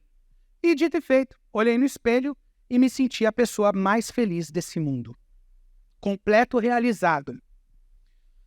Beleza, passou, vim para o Brasil, fiquei com a minha mãe, com a minha irmã, minha família toda comigo. Aí eu fui e voltei para a Europa. 2011, volto para a Europa, fico 2011. Quando chegou no final de 2011, eu venho para o Brasil, porque o passaporte com o nome de mulher tinha saído, minha certidão de nascimento. Eu podia trocar ela e já voltar para a Europa com certidão de nascimento de menina, né? Casar lá. E foi o que eu fiz. Eu vim para o Brasil, passei 2012 no Brasil todo. Quando chegou em setembro, eu volto para a Europa, que foi quase nesse período, né? Um ano antes. E eu voltei para a Europa, mas eu tinha uma vida muito confortável no Brasil. Quando eu cheguei na Europa, eu falei, nossa, estava vivendo tão bem no Brasil, voltei para cá. E aí, eu falei com a minha irmã. Estava esperando um documento chegar lá, mas tinha um impedimento, uma coisa espiritual estranha acontecendo. Eu falei para ela, tem uma coisa espiritual acontecendo, tem um impedimento acontecendo. Minha irmã, 12 anos depois, nunca falou nada, nunca falou de Jesus, nunca me cobrou mudança de vida. Minha irmã nunca falou uma palavra sobre fé comigo. Mas durante 12 anos ela orou silenciosamente, sem ninguém perceber. Os irmãos chegavam na casa da minha irmã, colocavam a Bíblia e diziam assim, suas filhas vão se tornar igual ao seu irmão, porque você aceita o comportamento do seu irmão. Minha irmã dizia, eu não aceito, eu amo meu irmão. Aceitar não. E nesse dia, quando eu falei para ela, tem um impedimento aqui, ela olhou para ela no telefone e falou para mim, o Espírito Santo manda eu te dizer que essa é a sua última viagem para a Europa. Irmãos, eu tremi. Falei, menina, para de falar essas coisas. Ela falou, a sua última viagem para a Europa. Eu ia casar em dezembro, tive uma briga, agredi o menino, cortei a mão dele, ele não quis mais casar comigo, foi embora e eu fiquei mal. Toda discoteca que eu ia, eu saía da discoteca para tentar aliviar, chorando. Antes disso, só para vocês verem um recortezinho aqui pequenininho, antes de eu ir para a Europa, nesse período, estava um pouquinho antes de quando eu estava no Brasil, teve um dia que eu estava em casa, desci do apartamento, e aí o cara chamou eu para fumar um baseado, eu fui fumar um baseado com ele, dei a volta no quarteirão e tal, ele entrou num boteco, eu morava ali perto, eu falei, eu não vou entrar com você nesse boteco não, porque eu moro aqui, você sabe que esse boteco é zoado. E ele, beleza, entendeu? Deu a volta comigo, quando chegou perto de casa, na porta de casa, o taxista parou, e ele falou para mim, vamos comigo pro inferninho. E o taxista estava ouvindo. Remove a minha pedra, me chama pelo nome, muda a minha história, ressuscita os meus sonhos, né? Transforma a minha vida. Aí sabe o que eu fiz? Falei, não vou pro inferninho não, vou subir. Fui para casa, coloquei na internet esse pedacinho, aí saiu o louvor da Aline Barros. Queridos, naquele dia eu orei do profundo do meu coração, a minha alma disse a Deus, mestre, eu preciso de um milagre. Transforma a minha vida, o meu estado. Faz tempo que eu não vejo a luz do dia. Estão tentando sepultar minha alegria. Tentando ver meus sonhos cancelados, né? Lázaro ouviu a tua voz quando aquela pedra removeu. Depois de 4 dias, ele reviveu. Mestre, não há outro que possa fazer aquilo que só o teu nome tem todo o poder. Eu preciso tanto de um milagre. Remove-me a minha pedra. Me chama pelo nome. Eu orei isso no meio de 2012. Parecia que eu tinha flutuado do chão assim. Eu chorei demais. Vocês não imaginam quanto. E aí a minha irmã logo depois entrega essa mensagem para mim. Quando chegou na virada do ano 2012 para 13, Deus falou. Eu não sabia que era Deus. Mas eu ouvi uma voz que disse audível para mim. Esse é seu último ano de vida. Audível.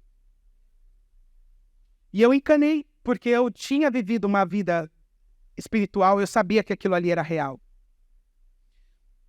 Em janeiro eu viajei, fevereiro foi o meu aniversário, primeira vez na vida tive um coma alcoólico, acordei no hospital em Milão, minha irmã perguntou para mim, o que você está fazendo da sua vida? Eu falei para ela, filha, eu não sei. Ela falou, você não queria virar mulher para ser a pessoa mais feliz desse mundo? Você não acha que a sua felicidade ia chegar com você como uma mulher? Por que não chegou? Você continua se destruindo. Aí eu falei, ai, para, e mudou o assunto. E eu cheguei num meu amigo e falei, Renê, vamos casar, porque assim eu consigo o passaporte europeu, que era o último estágio que eu precisava. Era o passaporte para poder morar no Canadá, na Austrália, na Suíça, que era o último estágio financeiro que eu queria chegar. E aí o meu amigo topou, a gente foi para Roma, eu sempre morei em Roma. Quando chegou perto do meu casamento, eu ia casar com ele dia 3 de agosto de 2013, eu estava aqui nessa cidade, em Catânia, eu recebi um convite para poder ir embora para o México, daqui de Catânia embora para o México. Eu falei, não, que eu vou para Roma e eu vou casar. E o menino falou para mim, não casa com ele, casa comigo. Eu falei, não, eu vou trocar o certo pelo duvidoso, eu vou fazer do jeito que eu organizei. E fui para Roma. Quando eu cheguei em Roma, na segunda-feira, eu decidi ir para uma outra cidade, perto de Nápoles, e eu fui para essa outra cidade. Eu não tinha nem colocado o anúncio, mas eu estava com uma menina da República Dominicana. O terceiro cliente dela era a polícia. Eu não podia encontrar a polícia, eu ia casar no sábado daquela semana. A polícia poderia me deportar para o Brasil ou me mandar para um centro de estrangeiro. Eu falei, putz, e agora? E eu falei para o policial, eu vou casar no sábado. Não me leva. Ele falou, não, eu vou ter que te levar. Aí eu falei, o meu nome de mulher era limpo, mas a digital com o nome do Robert era suja. A polícia já tinha me pegado várias vezes, eu tinha um monte de carta de expulsão da Itália. Se eles pegassem a minha digital, iam me expulsar. Aí eu falei assim, nossa, e agora? E fui. Quando chegou lá, ele falou pra mim, eu vou deixar você aqui 2 horas, daqui 2 horas eu quero que você vá embora. Pensei, não vai pegar a digital?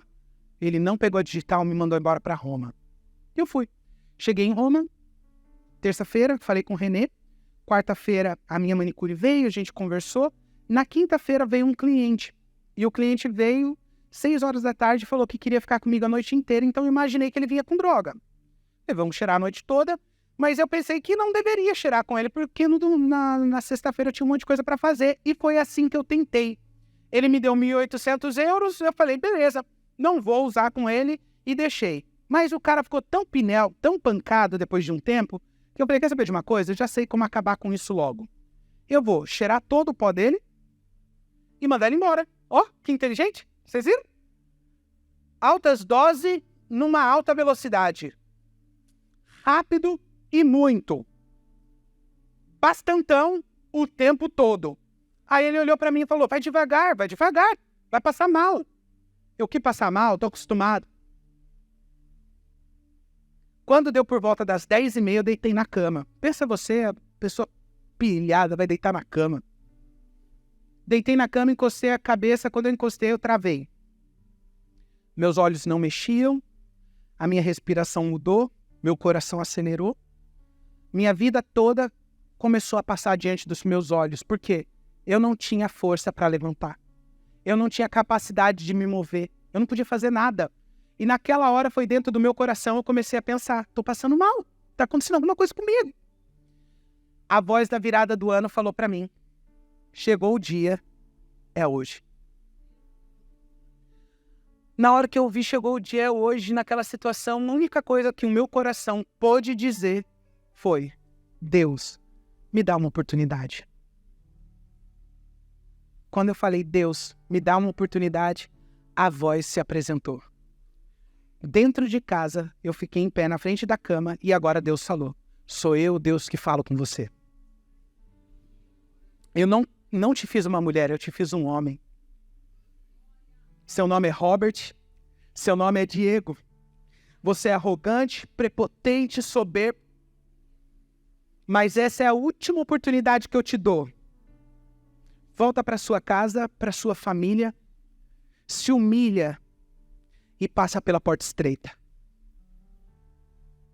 Irmãos, a ovelha conhece a voz do pastor.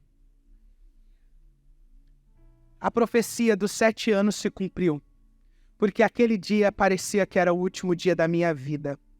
Não tinha nada que eu pudesse fazer. Não tinha nada que eu poderia fazer naquele momento, mas Deus veio ao meu socorro. O cliente, no decorrer, Deus falou, aquele alvoroço todo aconteceu, eu sabia que Deus tinha falado. O cliente, no decorrer daquela noite, ele falou assim para mim, sabe por que eu tô aqui? Eu falei, por quê? Ele falou, porque eu sei quem você é. Como eu tinha virado mulher, eu trabalhava entre as garotas de programa, eu, como travesti, eu tinha feito muitos vídeos e eu, como travesti, era conhecido. Ele falou assim para mim, eu tô aqui porque eu sei quem você é. Então, naquele dia, tudo isso ficou claro para mim, porque Deus tinha decretado que aquele dia não era o último dia do Robert, mas era o último dia da minha falsa identidade, do meu falso eu, da minha construção humana, dos meus desejos. Naquele dia, Ele me deu uma nova oportunidade para eu viver, não mais o que eu queria, mas o que Ele queria. Eu falei, meu Deus, na sexta-feira quebrei todos os chips. Quebrei os chips e comecei a andar de um lado para o outro. Deus falou e a palavra de Deus não volta vazia. Se Deus falou, Ele não vai voltar atrás. Se eu ficar aqui, Deus não vai me dar outra chance. E agora que eu faço a minha vida? Irmãos, uma crise existencial de um lado para o outro. Eu casava sábado de manhã, cheguei para o René e falei, não caso com você, vou embora para o Brasil. Ele, tudo bem? Aí eu peguei 1.000 euros, dei na mão dele e fiquei com 800 euros. Cheguei em casa, no computador, fui olhar. A passagem estava 2.700 euros, 2.800 euros. Eu falei, meu Deus, eu vou embora até de jegue, me ajuda. Passagem caríssima, daí eu deitei e comecei a ouvir. Campeão, vencedor, Deus da asa, faz seu voo. Comecei a ouvir tudo que vocês possam imaginar de louvores.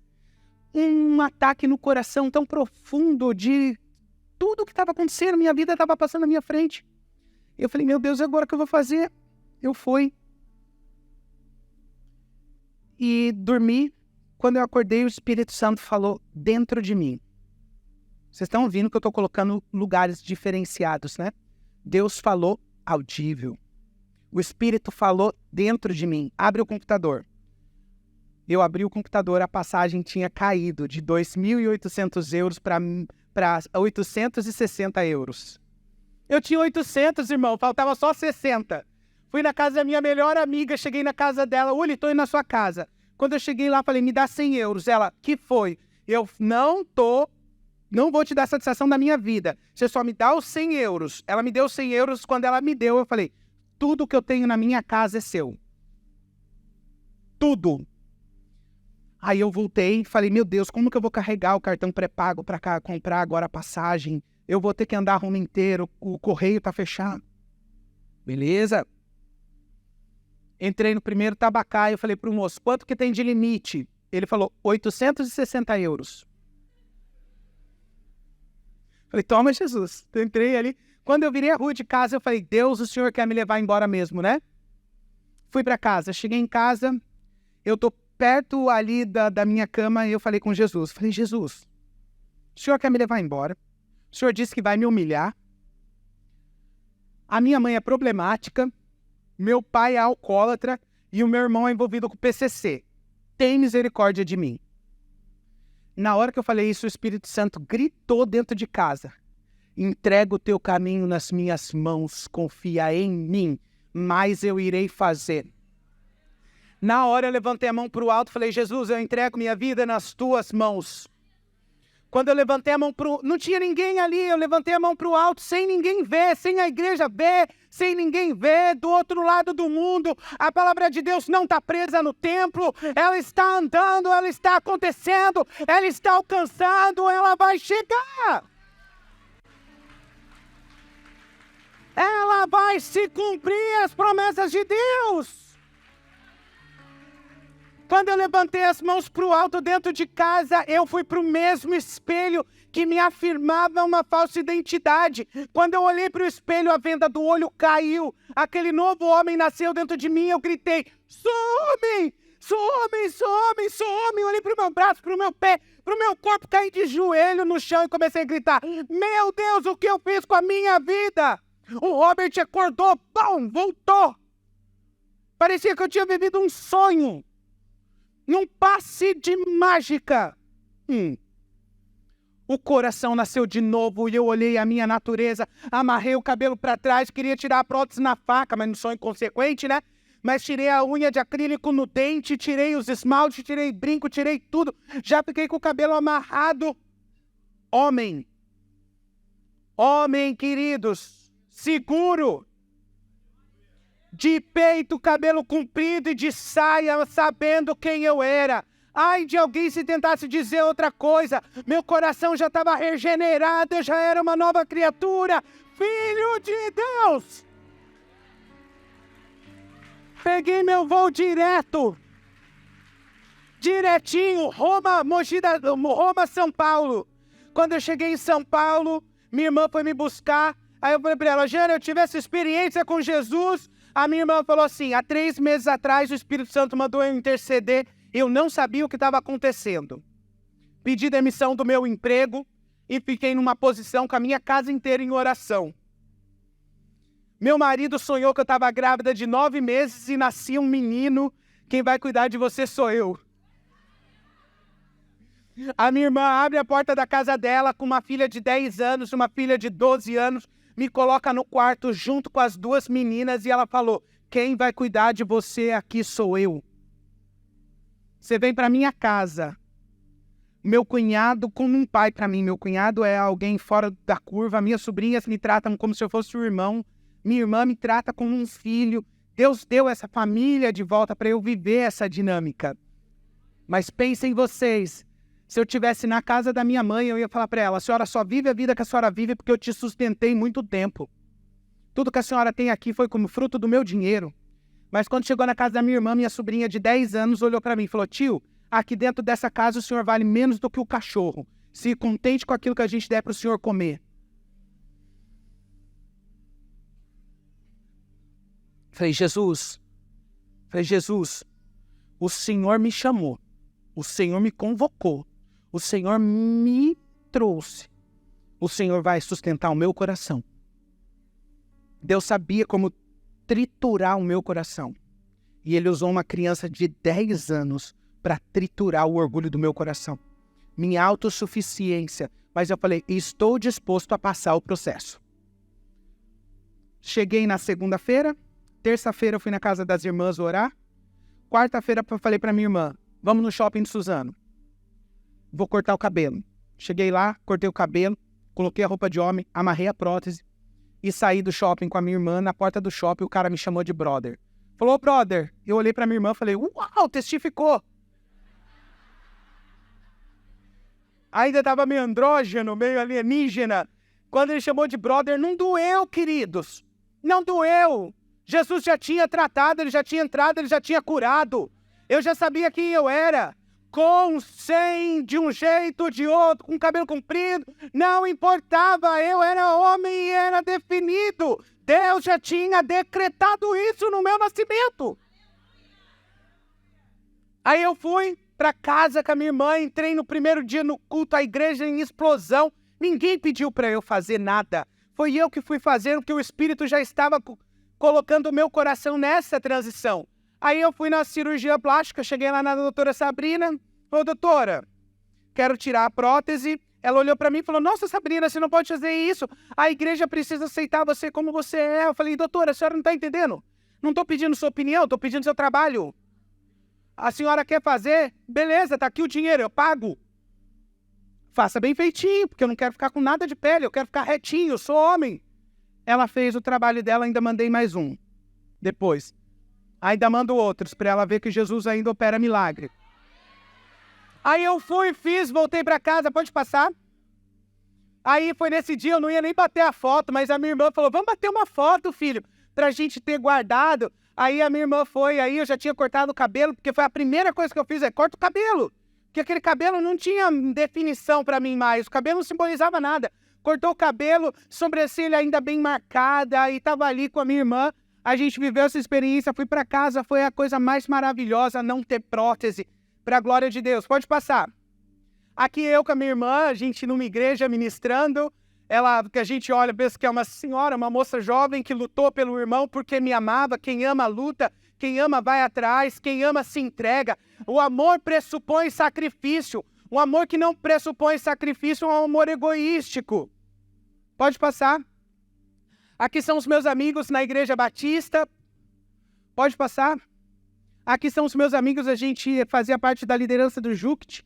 A gente reúne mais de 100 denominações evangélicas na cidade. A gente coloca mais de 1.500 jovens de janeiro e julho para ministrar com eles aquilo que Deus traz no nosso coração para alinhar a juventude da nossa cidade. Pode passar. Aqui sou eu com amigos, pode passar. São várias fases, um pastor meu amigo, vocês podem ver, a sobrancelha era muito marcada ainda. Pode passar. Aqui é o meu pastor hoje, o pastor Segundo já é o meu pastor há 7 anos. E aí eu zoei meu amigo lá atrás, porque né, não tinha como não fazer. Pode passar. Aqui é um antes e depois, pode passar. Aqui sou eu ministrando para os jovens na nossa igreja, pode passar. Aqui sou eu ministrando na igreja do Nazareno, pode passar. Sou eu com o pastor Anderson Silva, depois daqui ele me contratou, morei com ele 3 anos em Brasília. Pode passar. Aqui sou eu na Rede Record falando sobre a minha transformação para a glória de Deus. Pode passar. Aqui sou eu no Super Pop falando sobre a minha transformação também. Pode passar. Acabou? E aqui sou eu dizendo para vocês que o poder do Evangelho salva vidas. O Evangelho é o poder de Deus para a salvação de todo aquele que crê. Aleluia!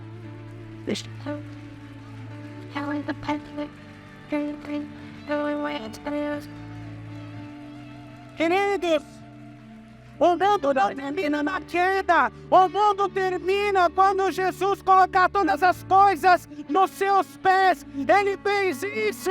A última palavra vem de Jesus. Não termina, queridos, na queda, termina no fim. Jesus está olhando tudo. Ele consumou na cruz. Deus enviou o Redentor para redimir a humanidade e prestará as nossas mazelas. A gente não vai encontrar salvação em nós mesmos. Não é do seu jeito, não é como você pensa, não é como você faz. É Jesus o nosso Salvador. É Jesus o nosso Redentor. É Ele que traz significado na nossa vida. Não é o dinheiro, não é o sexo, não é poder, não são mulheres, nada disso. Só Jesus traz significado à vida. Jesus fez essa redenção e trouxe tudo a Ele na cruz. Ele foi humilhado, mas Ele resistiu e consumou. E disse, está consumado. E ao nome de Jesus, todo joelho vai se dobrar. Ao nome de Jesus, o descendente de Davi, a gente sabe que está toda a autoridade. A aliança davídica continua. O Messias prometido demonstrou a sua glória. Chegamos na redenção. Jesus é o nosso único Salvador. Pela sua vida, morte e ressurreição, é irrefutável que Ele é o nosso Redentor. A Bíblia, na sua história, contou e apontou para Jesus, e eu e você, a gente vê Ele. A gente vê a ação de Jesus acontecendo. A redenção não é folclore, é uma demonstração para vocês. Eu fui num programa de televisão, o transexual olhou para mim e falou, mas o que tem o Robert diferente de todo mundo que Jesus te mudou no passe de mágica? Eu falo, o que tem eu não sei. Eu sei a única coisa que eu era pecador e Ele fez o que Ele quis e me trouxe de volta porque Ele quis. Ele decidiu mudar a minha vida, demonstrando que há possibilidade de mudança. Ele não decidiu só fazer isso, querido. Ele decidiu também dar garantia da salvação para nós e glorificarmos a Deus através da nossa vida por conta disso. Ele prometeu para nós uma glória eterna. Ele prometeu para nós uma coroa de glória. Ele prometeu para a gente que é poder enxergar em Jesus a salvação. Queridos, não tem outra coisa senão a gente enxergar em Jesus o Redentor. Não dá. A gente enxerga Ele. E a coisa mais marcante que precisa ficar no nosso coração não é apenas o que Jesus fez na cruz, mas é o Jesus ressurreto que hoje vive e vive para todo sempre. Ele está à direita de Deus, pronto, com os ouvidos inclinados, para nos ouvir, com os braços estendidos, pronto a nos tocar. Ele está ali constantemente atuando ao nosso favor, como intercessor, como advogado, como aquele que em tudo sofreu, mas resistiu e pagou o preço de Deus. Para que ele leve diante do Pai todos aqueles que ele soberanamente convocou e apresenta a eles como oferta suave pela sua morte. Queridos, a história da cruz é a história real. Só estou demonstrando para vocês aqui na vida de um pecador. O que a cruz fez?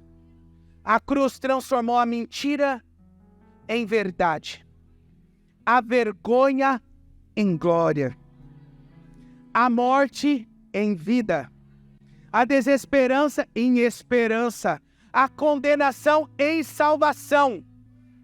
Eu estava numa igreja logo nesse período, irmãos, nesse período mesmo de conversão. Eu estava dentro de casa e eu falei: Jesus, o Senhor me chamou, eu vivi como travesti a vida inteira. Na mente, eu só orei no pensamento. No banheiro, falei: Jesus, o Senhor me chamou. O Senhor vai me deixar com jeito de travesti? Vai me deixar com jeito de travesti? Vivi como mulher a vida inteira. Fechei os olhos, fui para a igreja, terça de manhã. Estou sentado no fundo da igreja. A irmãzinha olhou para mim, bem na pupila do meu olho, e falou: jovem, fique em pé você aí. Fiquei em pé, na Assembleia de Deus de Madureira, lá perto de casa. E a irmã chegou e falou assim: tá vendo esse menino aqui? Vocês não dão nada para ele, mas ele está lutando para ser homem.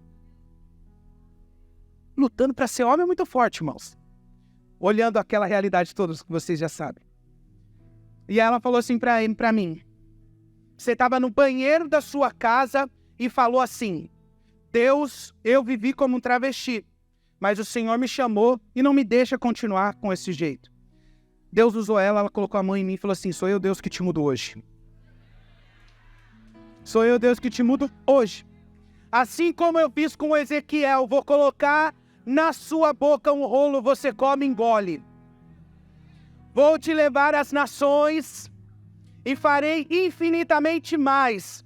Aquilo que parecia impossível, aquilo que parecia não ter saída, aquilo que parecia ser tua morte, Jesus mudou a sua sorte.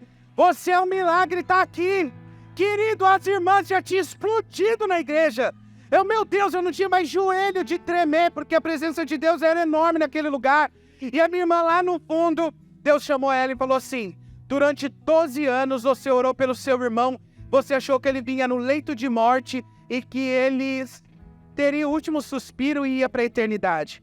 Mas eu estou mostrando para você que os meus pensamentos são maiores do que o teu e sei o que eu vou fazer com a vida do seu irmão. Queridos, quando eu abracei a minha irmã na igreja, que a gente deu aquele abraço gostoso, a gente começou a chorar e a gente viu ali que Deus sabia tudo o que estava acontecendo. Deus não está alheio ao que acontece nas nossas vidas. A manifestação da presença de Deus foi tremenda, porque Deus se manifesta. O nosso Deus está acontecendo o tempo todo. Queridos, fiquem em pé. Aleluia! Glória a Deus! Queridos, isso daqui não é história folclórica. Isso aqui é demonstração. Não há diferença, obviamente, queridos, entre a minha conversão e a sua. O sangue que me purificou é o mesmo que te purificou. Nós somos idênticos, não tem diferença. Só estou aqui demonstrando mais evidente para você na minha carne que o Evangelho muda toda a estrutura, muda o coração, como se sente, como pensa, há poder no Evangelho. Estou me expondo porque Deus me convocou para isso. Mas não menospreze a sua conversão. Olha que o sacrifício foi custoso. Para você não custou nada, mas para Jesus custou as suas gotas de sangue. Não só. Vamos ampliar. O Deus que criou o tempo se submete ao tempo. O Deus da vida se submete à morte. O Deus criador se transforma em criatura. Vocês têm noção da grandeza disso? Para o mundo é loucura, mas para nós Não, isso é o poder de Deus, é o esvaziamento de Deus para que nós sejamos salvos. Precisou dele vir desde o início, já fazer aquilo que ele tinha proposto fazer, porque antes da fundação do mundo, o Cordeiro já estava imolado, o Evangelho já estava acontecendo, a graça já estava acontecendo. Hoje nós estamos provando e vendo que o Senhor é bom.